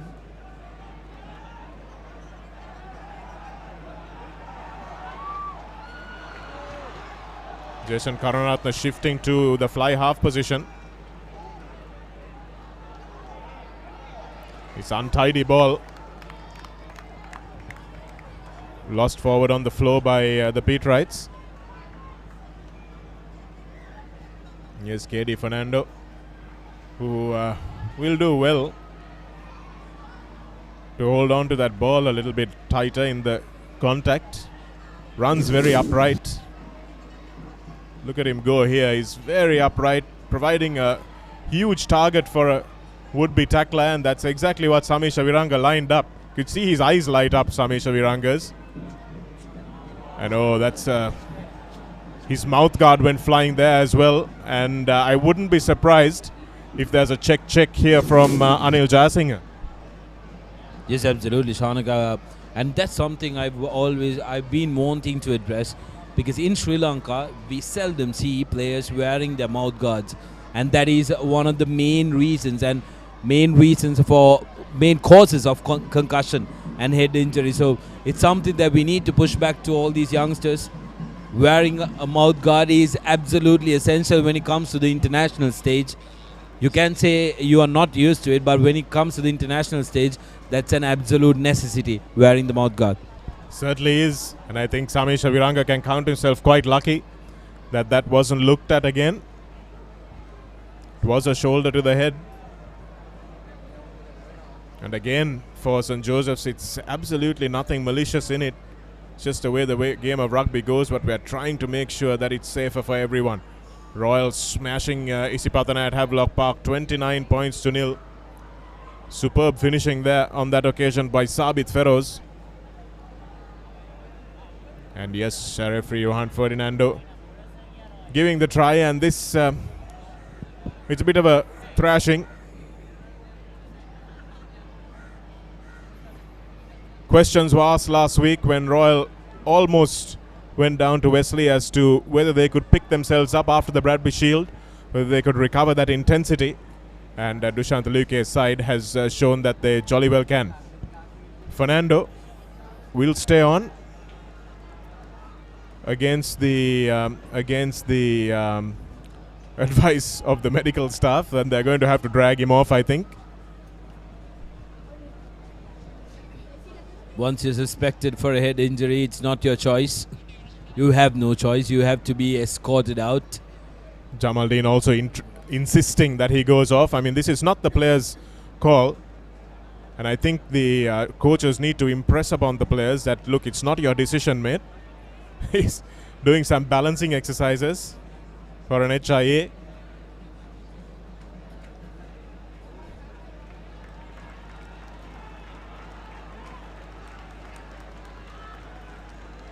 The bench looks on nervously.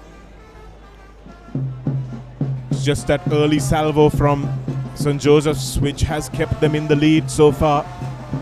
Tries from Gregory and the red card at Madhuranga. And he'll feel a lot better about himself if his try is one of the winning tries, Sudarshana, after he's been off the pitch for almost an hour. Absolutely. He'll be the one who's on his knees now, praying that the Josephians come out with the victory.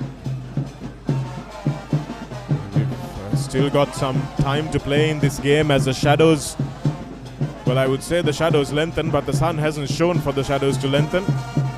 As the clouds grow darker, the sky goes grey here at Longton Place. Obviously, we've got light filters on our cameras, so you don't see how dark it is here. Except for the atmosphere that you have here. Trust me, all of you at home are lucky to be witnessing the pictures that you see, because it's actually really dark here at the grounds. Oh my word. It's completely unacceptable. Referee let him play go though. Yes, it looked like it might have come off his foot. There's no way he could have missed that, but outstanding work again from St. Joseph's. That looked like it might have been Chetia. And Lianapatharan at that time takes the ball on the full. And he hasn't got a lot of support from his wingers today, Shehan Lianapatharan, I'll tell you that much.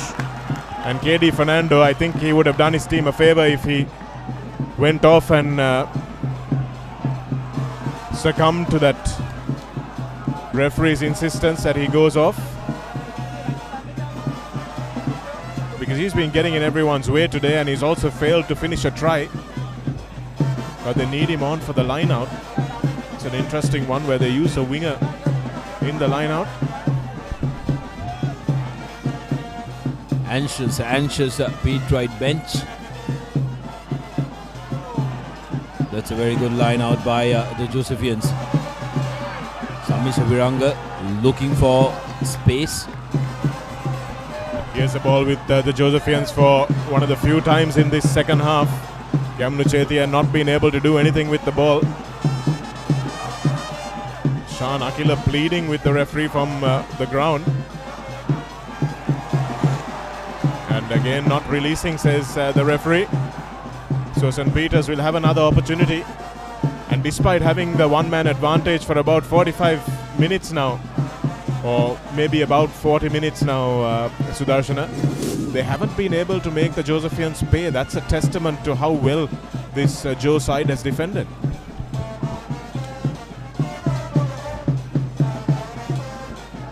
Just managed to get his knee on the ground. The Pete Wright ball carrier, very lucky for him. Lianapatharan with the big responsibility of putting his team in front now. And has no problem kicking the ball out. Now the onus is on Julian Charles to make sure it's a good line out. Very rarely animated Sanat Maris having a word with his players. You can see he's under a bit of pressure. The assistant coaches as well. He wants to go into next week unbeaten. And why not against that Royal team? A team which he knows well. And a team which he will fancy his chances against. But he needs to get through this hurdle first. Here's a driving maul for the first time. And easily collapsed there by the Josephians, who lost their footing. You can see them lying on the floor. Cheka Jayawardena. And that's a collapse if there ever was one. So referee will play advantage. But Abdullah and Julian Charles at the back have got this one set up. Jason Karnaratne knows the penalty is coming. Here he is again. Again a superb tackle by Samisha Viranga. Just not allowing the ball to come free.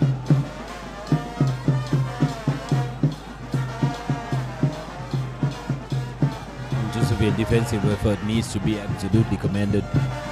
They've given it their all. The Josephian Pete Wright's now still on the march. Slowly approaching the 22-meter line. What they need to focus on is the finishing. They've done the initial bits right. Throughout this game is the finishing that has been short. Well, they've played like Arsenal Football Club today, haven't they, in the second half, Sudarshana? That they've got coming from so much possession and just not been able to finish. They're messing around here just outside the 22, just inside the 22, like Arsenal around the penalty area. But they just haven't been able to make inroads. Jason Karnaratne now, it's a long ball, not a good one. Again, the expansive rugby just being the downfall of St. Peter's, but they've got a penalty at the far end for that collapse. It was a long advantage played by referee Jamaldeen, but there was nothing coming of it, so he very correctly brings it back. Now that mistake, ball going through his legs, just full justice to your Arsenal reference there. Nutmegged himself there, but you've got to ask, tactically, are these Peter Wrights doing what they need to be doing? They need to keep it close. Just trying that extra long pass, that cutout pass, just not doing any favors.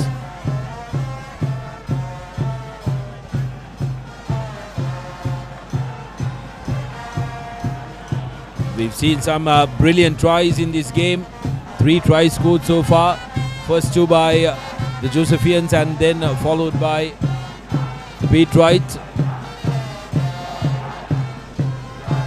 Coach Nilufer making a change, trying to make a change. As we're back with the game, Patriots trying their tried and tested maul. It's the first time they're going to it in this game after the last one. Second time, I mean. Haven't really been able to unleash it for the first hour.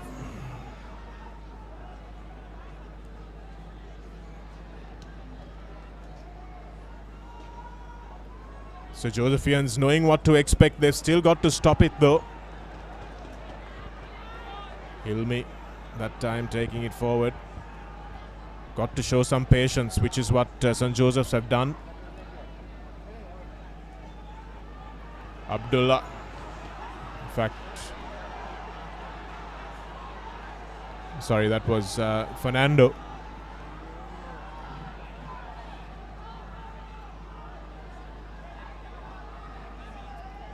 Josephs have to be careful about the last foot here, because it's very quick ruck ball from the Patriots.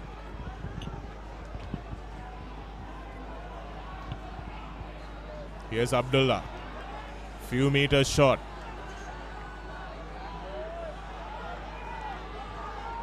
Ball is available once again. They're moving forward an inch at a time, like a tapeworm, but it'll work. Abdullah that time spins, makes the ball available. It's slow, but it's effective.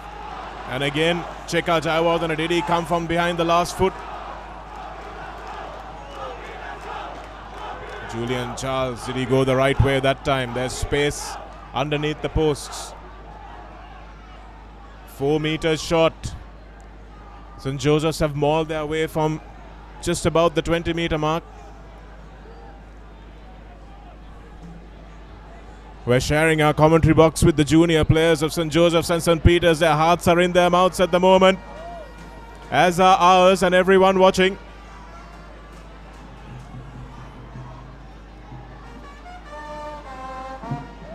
Abdullah is almost to the line, does well to lay it back.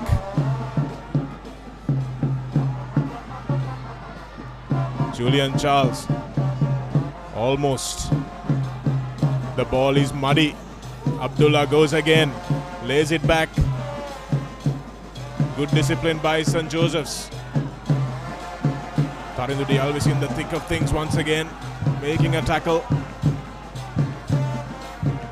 Now they may need to move it one out.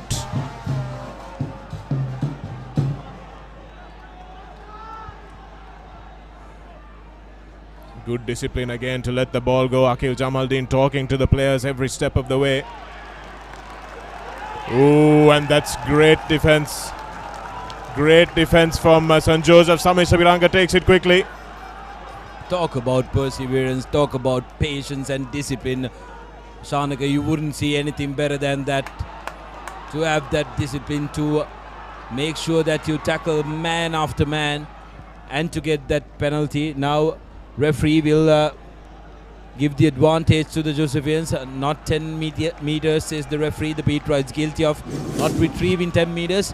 Josephians will be very happy with this. Take a look at this.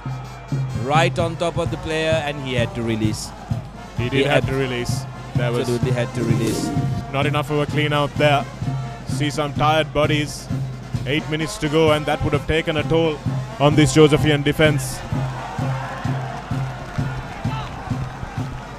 Just that early blitz of tries now, holding St. Joseph's in the clear for the last 50 minutes or so.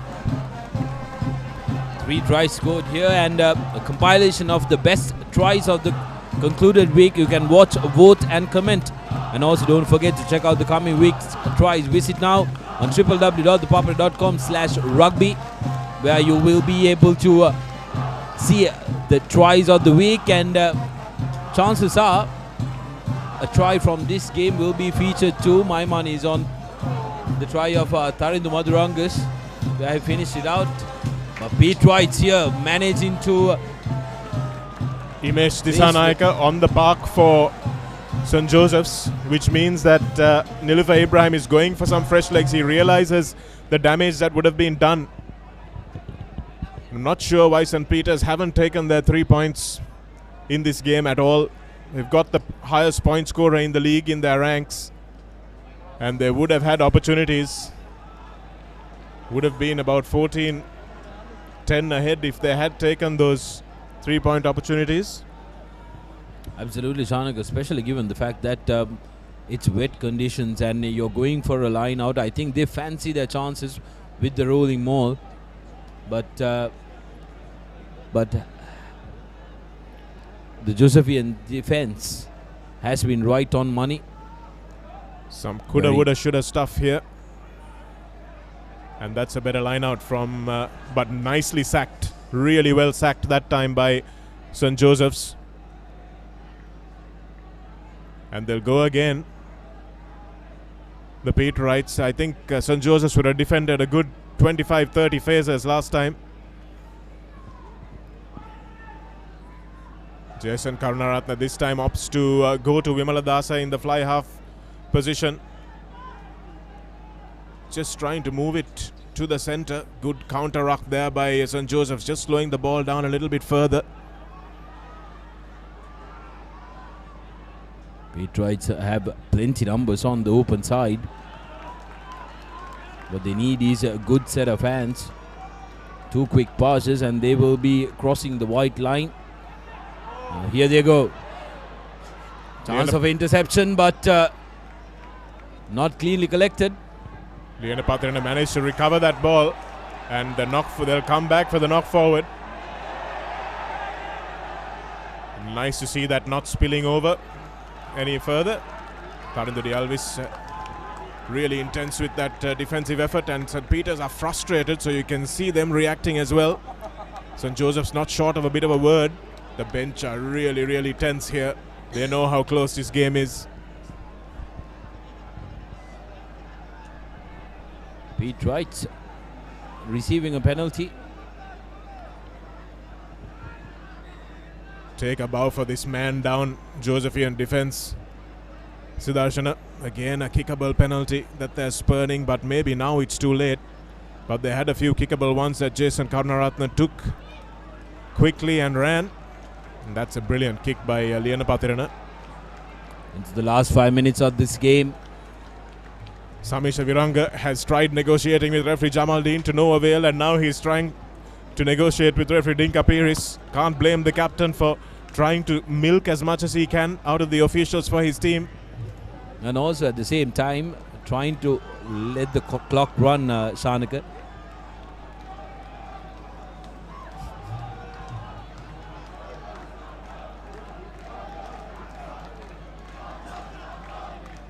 As a line-out ball, well collected that time, but again, nicely sacked.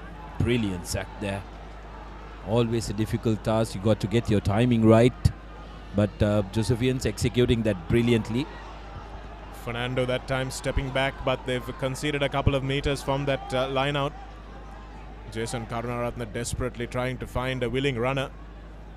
The ball, as you know, is just desperately slippery here. That one taken in by Nizran, who hasn't figured enough with the ball in hand for St. Peter's today, I would think. John Kanigadu is on the park for the Josephians in place of Vendru Fernando. Here's Abdullah working it forward once again. And it looked like there might have been some kind of foul play there. We'll have to find out what the issue is. Shan Akila trying to plead his innocence, and Jason Karunaratne having been hit in the breadbasket. Sure, that's happened to everybody who's watching that at some point, but it's never fun. Again, 3-point opportunity. Right underneath the post, but will it be a little too late if they opt to go for the 3 points? Karunaratne is not happy. Well, so nobody will be if you get a blow on that soft spot. Thank you, Akila, for covering the pain on the screen. Keshan Kavinda it is who's got in the way of our camera. And, the Josephian juniors who have crowded our commentary box having a little chuckle. See what happened there, and that's a kick from Sean Akila. Well. Foul play, says the referee. He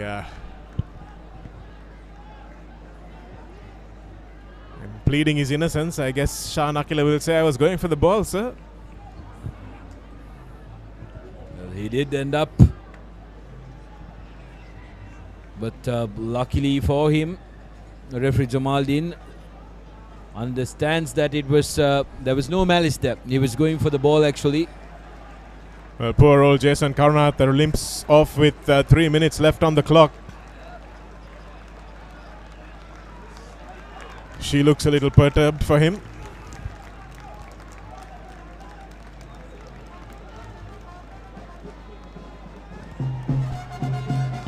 And a nice fresh jersey on.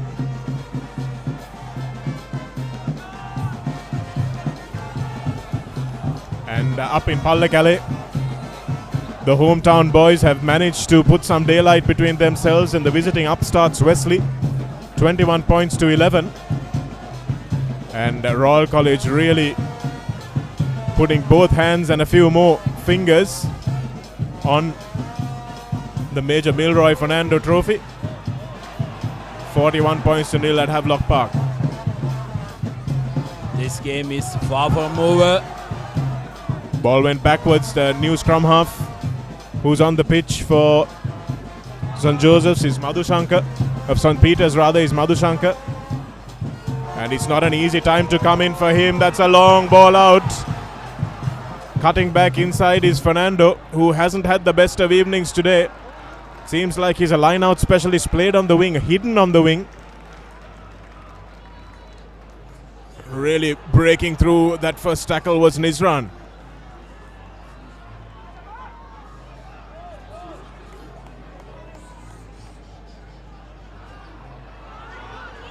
Here's the ball to Madhushankar. Ball goes backwards, so it's still alive. Here's the other Madhushankar in the number 9 jersey. This is desperate stuff here. Probably one of the most entertaining games of rugby we've called in a long time, Sudarshana. Oh, absolutely, Shanak, absolutely. We are out of breath here. Pete Wrights, can they finally finish in these final minutes of the game? Josephians putting their bodies on the line. You got to feel for them. The defensive effort, Pete Wrights. Oh dear, this is desperate stuff.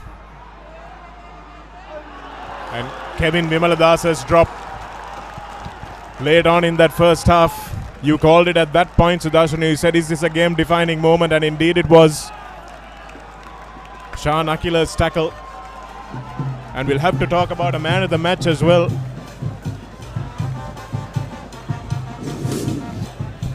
Vimaladasa, have you dropped the league for St. Peter's is what we got to ask. That was another example of thrilling Josephian defense, Shanaka. Their defense have been on spot. They played the majority of the game with 14 men on the park, but clearly didn't look like they were playing with 14 men. Certainly didn't, because they grew an extra jersey, I think. And I think this man on the floor is probably going to be my man of the match today, Sudarshana. He was outstanding in attack in the first few minutes. And in that scrum cap there, Tarindude Alvis, for me, unless you've got a very, very good alternative, is our man of the match for this evening. Oh, absolutely, Shanak. I agree with you 100%. And Samisha Viranga needs a mention as well. If not for a few kicks that didn't find touch, he would have been a great contender. But Tarindu Alvis, absolutely a deserving man of the match. Viranga trying to clear the ball. Here's Liana Patirena, who's had a torrid afternoon with high kicks. Not managing to collect it cleanly. Opts to kick it away. In the dying minutes of the game, Josephians will happily escort it to the in-goal area. Referee wanted to have a word. Did the Pete Wrights manage to get a hand? Will referee... I don't think that's what he's asking, Sudarshan. I'm saying, was it taken back? So, yes, he'll have a 22-meter dropout. I think he wanted to ask whether it was carried back by the Josephian defender. And Shehan Lianapathirana, from our juniors here in the commentary box, also you could hear them scream, it's the last minute, why are you kicking it away? And you've got to say these under 14, you guys under 14? Yeah, the under 14 Pete Wrights had better decision-making skills there. Player of the match, Tarindu Alves, for an outstanding effort he's put in today. And hearts in mouths, this is the dying moments of the game, the dying seconds. And yes, a penalty coming the way of St. Joseph's. All they need to do is kick this one into touch, and they would have won a famous victory here. The Josephians. They know it. The Pete Wrights know it. Oh, I think the crowd is a little too early coming into the game. They've invaded the pitch. Get out. Don't spoil a brilliant game that we've witnessed. Yes, they get the message. They're out of the field. What a game we've had. And Shanaka, if the Josephians are looking like they are going to finish this one for all money. They certainly are. All they need to do is kick this one into touch, and I'm sure they will manage that. This bench can't wait to get on and congratulate the 14 men on the park who have, with one man down, done the unthinkable, beaten the second place Peter Wright team. Keshan Kavinda remonstrates, as he justifiably would, and the Josephians are absolutely elated. What an outstanding game of rugby we witnessed. St. Peter's tried manfully, and the Josephian crowd goes absolutely crazy. And why shouldn't they? Because it was a superb defensive effort after an attacking bit of fire in that early period of the game. They went up 10-0 and they never looked back. An outstanding defensive effort led by the likes of Tarindu Alves and Shan Akila, who made that orchestrating tackle at the end of the first half on Kenneth Vimaladasa, who had looked for all money like he was going under the post. Shan Akila intercepted him, and that was the moment that changed the game. Tarindu Maduranka will be the most relieved man at Longton Place at the moment, knowing that his red card didn't cost his team and his try has put them into second position on the league. So the unbeaten teams meeting next week with St. Peter's against Royal is a fantasy for us neutrals, but this evening belongs to St. Joseph's. Oh, absolutely, Shanaka. What a brilliant game. These are the games that we live for, isn't it? These are the games that we yearn to look up to. Both of us being neutrals, both of us were at the edge of our seats, not knowing which team will come up on top. We were treated to a brilliant game. Take a look at him, very proud man. Last year's captain. Vimukti Rahula beaming, and he knows that his team have done something unthinkable. Especially, it was not unthinkable before the game started, but halfway into this game.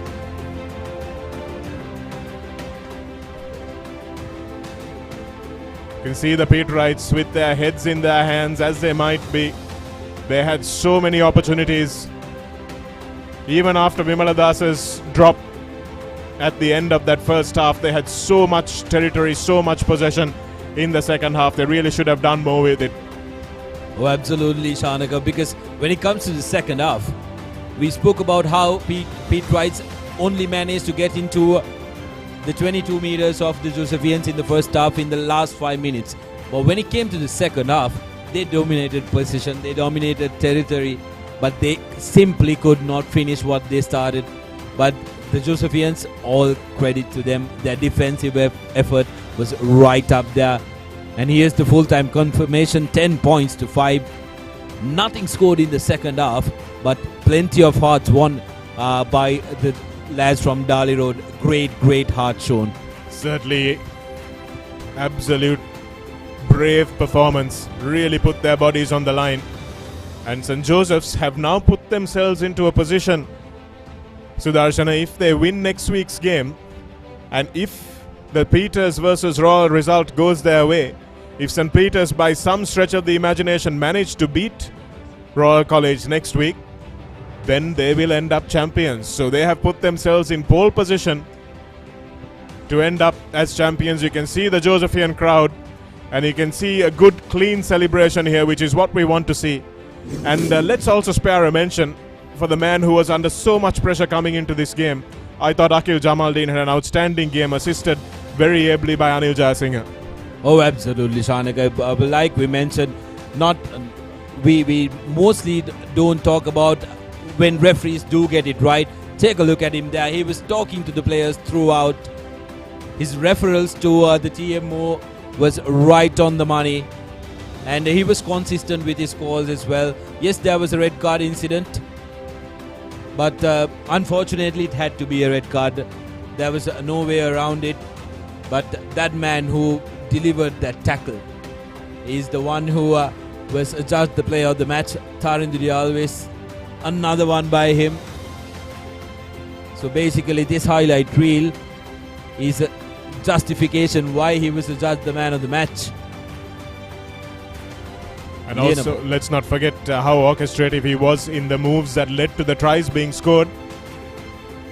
And it really was St. Peter's game for the taking. They dropped the ball with the try line at their mercy about 3 times. Sudarshan, they had overlaps that they butchered, and they had possession and territory aplenty, which they should have converted into points. They spurned 3-point opportunities, plenty of them, despite having the best player, the best kicker in the on the park in their ranks. And that's the confirmation of the full-time scores. 10 points to 5, the identical score at halftime as well. 2 tries to 1. Tarindu Maduranga and Siobhan Gregory scoring for St. Joseph's, while Vimaladasa scored 1 for the Peterites. Unfortunately for him and the Peterites, he couldn't have a second, but it has been an outstanding game of rugby despite just the 3 tries being scored in 70 minutes. And you saw those 2 tries being scored by St. Joseph's in the first 15 minutes, and for the next 55 minutes they just defended like their lives depended upon it.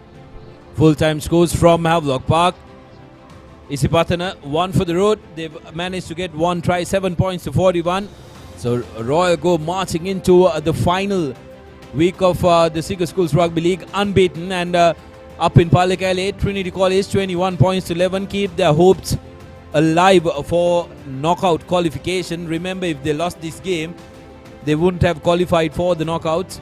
So some consolation for the Trinitians. But here at London Place, arguably the best game of the season so far, Shanika, especially taking the ground condition into account. It was really muddy, it was soggy, wet, but we were treated to some really open, good rugby. Coming into the game, we knew that it was going to be tailor-made for that up-the-jumper kind of rugby that we have come to expect in these conditions. And we would have thought that St. Peter's had it tailor-made for them with their big forward pack. But hats off to the defense of the Josephians. They didn't allow them to come anywhere near the advantage line. They were really attacking, managed to keep their discipline and not give away an offside penalty, which is so easy to do when you've got that last foot rule to worry about, Sudarshana. And I thought that the way they kept their discipline after that moment of madness from Tarindu Maduranga was absolutely superb. They managed to come back and not panic. They managed to keep their resolve, their mental strength. And I think that has been something that they showed even against Royal when they went down against it. They managed to keep fighting towards the end, even against Kingswood when they had gone down into that last 5 minutes and Kingswood had suddenly taken the lead in that game that they were not supposed to win. They came back and scored. So Samisha Viranga put some credit at his doorstep as well. Kingswood College versus Zahira, that should be a win for Kingswood. That one is tomorrow at 4 p.m. up in Bogambara. Hopefully the weather will remain dry there as well. Zahira will go up and try to repeat the heroics they did against St. Joseph's in that second half. And here are the fixtures coming up from the last week of Singer Schools Rugby. Royal College taking on St. Peter's, and for all of you who wanted an unbeaten clash, you're not going to get it. But the Peterites, mind you, will not go down very easily. Son of Mardis will want to make sure that he gets one up from his previous team. Josephians meeting Isipatana by the form the Josephians are portraying, they should be able to get one over Isipatana. Kingswood meeting Wesley for Ellie Blase Trophy. That's going to be an interesting one because both teams will want a trophy to take home, and Trinity College meeting Zahira College. It's anybody's guess there because Trinity has been one of the most inconsistent teams this season. Well, there's going to be a lot of very heavily contested action there. And as we were expecting Royal College and St. Peter's to come into that final week unbeaten, but it doesn't matter because Royal College have it all to lose if they go into that match against St. Peter's and can't defend their title. I'm sure they will be breathing a sigh of relief at this result as well. So St. Joseph's taking on Isipatana. That should be a very interesting, entertaining game. And the Blase Trophy, of course, always a traditional fixture, has ended up being a tri-fest as well. And I'm sure we'll see much more of that next week. So that's the end of... we're coming up with the highlights and the presentation also in a few moments. We will go for a quick commercial break, and when we come back, we will be at the presentation ceremony of Father Basil Vijayaratunga's trophy.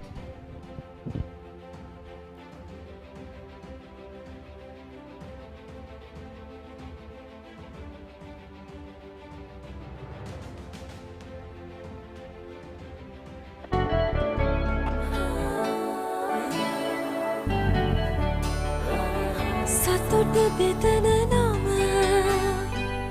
ඔබ ළඟ රැඳි නම සැනසුම දෙන නම එය සිංහ නම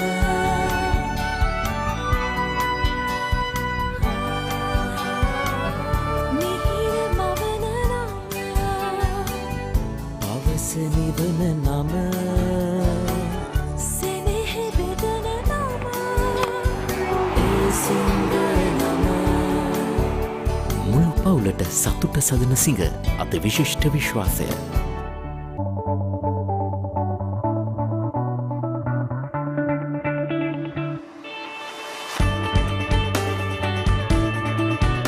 Let's start a life-changing partnership. Union Assurance.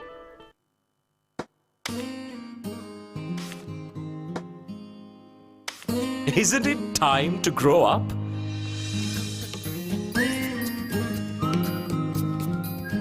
Now you can with current accounts from DFCC Bank. DFCC Bank. Keep growing. Sam, see a myriad of possibilities ready to break out in glory.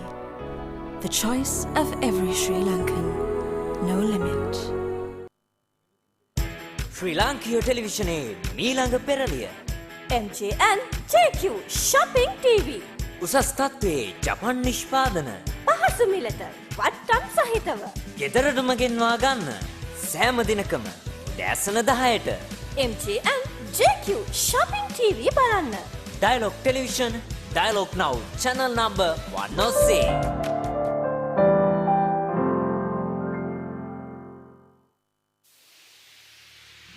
පිරිසිදු fresh හිසක් තියෙන පිරිලි ශක්තිමත් ඒත් අධික තෙල් සහ ඉස්සොරි වලට පුළුවන් ඒ ශක්තිය නැති කරන්න මම ක්ලියර් මෙන් තෝරගන්නේ ඒ නිසායි ක්ලියර් මෙන් අධික තෙල් සහ ඉස්සොරි zero කරන නැවුල් මෙන්තෝල් වලින් සමන්විත නිසා මගේ හිස කෙස් හැම විටම ෆ්‍රෙෂ් ඒ වගේම ඉස්සොරි වලින් නිදහස් ක්ලියර් මෙන් ඉස්සොරි zero කරයි ලෝවාංක එකේ මෙන්ස් ෂැම්පූ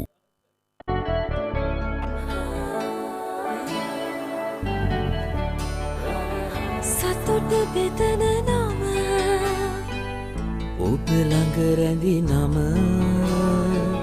සැනසුම දෙන නම එය සිංහ නම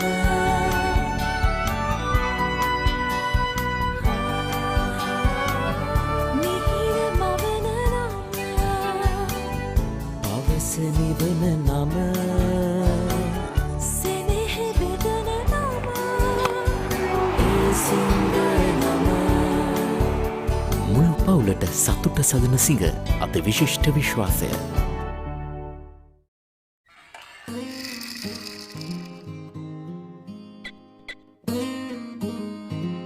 Isn't it time to grow up? Now you can with home loans, education loans, and vehicle loans from DFCC Bank. DFCC Bank. Keep growing.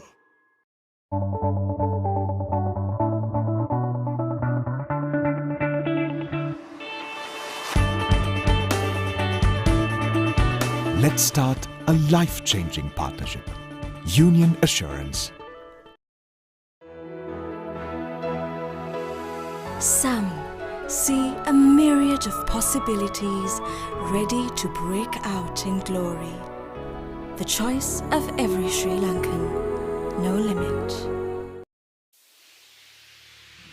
පිරිසිදු ෆ්‍රෙෂ් හිසක් තියෙන පිරිමි ශක්තිමත් ඒත් අධික තෙල් සහ ඉස්සොරි වලට පුළුවන් ඒ ශක්තිය නැති කරන්න මම ක්ලියර් මෙන් තෝරගන්නේ ඒ නිසායි ක්ලියර් මෙන් අධික තෙල් සහ ඉස්සොරි zero කරන නැවර් මෙන්තෝල් වලින් සමන්විත නිසා මගේ හිස කෙස් හැම විටම ෆ්‍රෙෂ් ඒ වගේම ඉස්සොරි වලින් නිදහස් ක්ලියර් මෙන් ඉස්සොරි zero කරයි ලෝවාංක එකේ මෙන්ස් shampoo. Be a part of the latest shopping revolution. Now you can shop from the comfort of your home with MJ and JQ Shopping TV, bringing you the latest high-quality Japanese products right to your doorstep. Affordable prices, unbelievable discounts. Every day at 10 a.m. on Dialogue Now, channel number 1. Dialogue Television, Sri Lanka's #1 television experience.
ශ්‍රී ලාංකීය ටෙලිවිෂනයේ මීළඟ පෙරලිය MJ and JQ Shopping TV.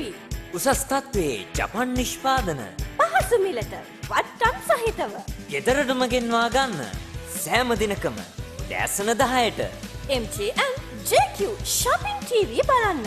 Dialogue Television, Dialogue Now, channel number 106.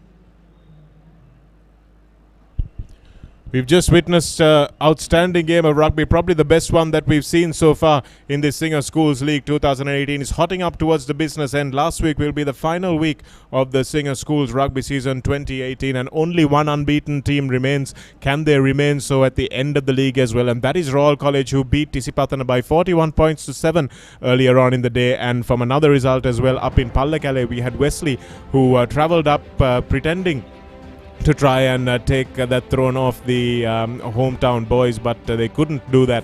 It was 21 points to 11 for Trinitarians against Wesley, and we're now witnessing the presentation for the junior games as the Father Basil Veeratunga Shield will be given away to the Josephian captain Samisha Viranga, who oversaw an outstanding defensive effort from his team after they'd gone a man down early on in that game. Tarinda Madhuranga, who was red carded, will breathe a sigh of relief as Samisha Viranga holds aloft that Father Basil Veeratunga's shield. They've got some catching up to do on the overall tally, and this is where they're going to start. A brilliant defensive performance on the back of some outstanding tries and a man of the match performance from Tarinduri Alves. Spare a thought for St. Peter's as well, who tried manfully towards the end, put together phase after phase after phase, battering the try line, but just couldn't get past this impregnable Josephian defense. And the coaches enjoying this one just as much as the players will as well, because they know what a tactical battle it was. And Nilfa Ibrahim in the red shirt in front there, at the ground where he will be doing his club coaching as well over the course of the next club season. And the cry of J-O-E-S, Joes, goes up around Longdon Place, and why not? Brilliant scenes for the Josephians, but like I said, yes, they are surely making their way to catch up to that huge difference in the tally. Father Basil Veeratunga Shield at Dali Road. The shield is passed around from hand to hand, and it has been an outstanding evening of rugby, attack and defense wise. The crowd have enjoyed themselves, as have all of you who have watched us from around the world. From the ThePapare.com production team, from Sudarshan Piris and myself, it's good evening for now.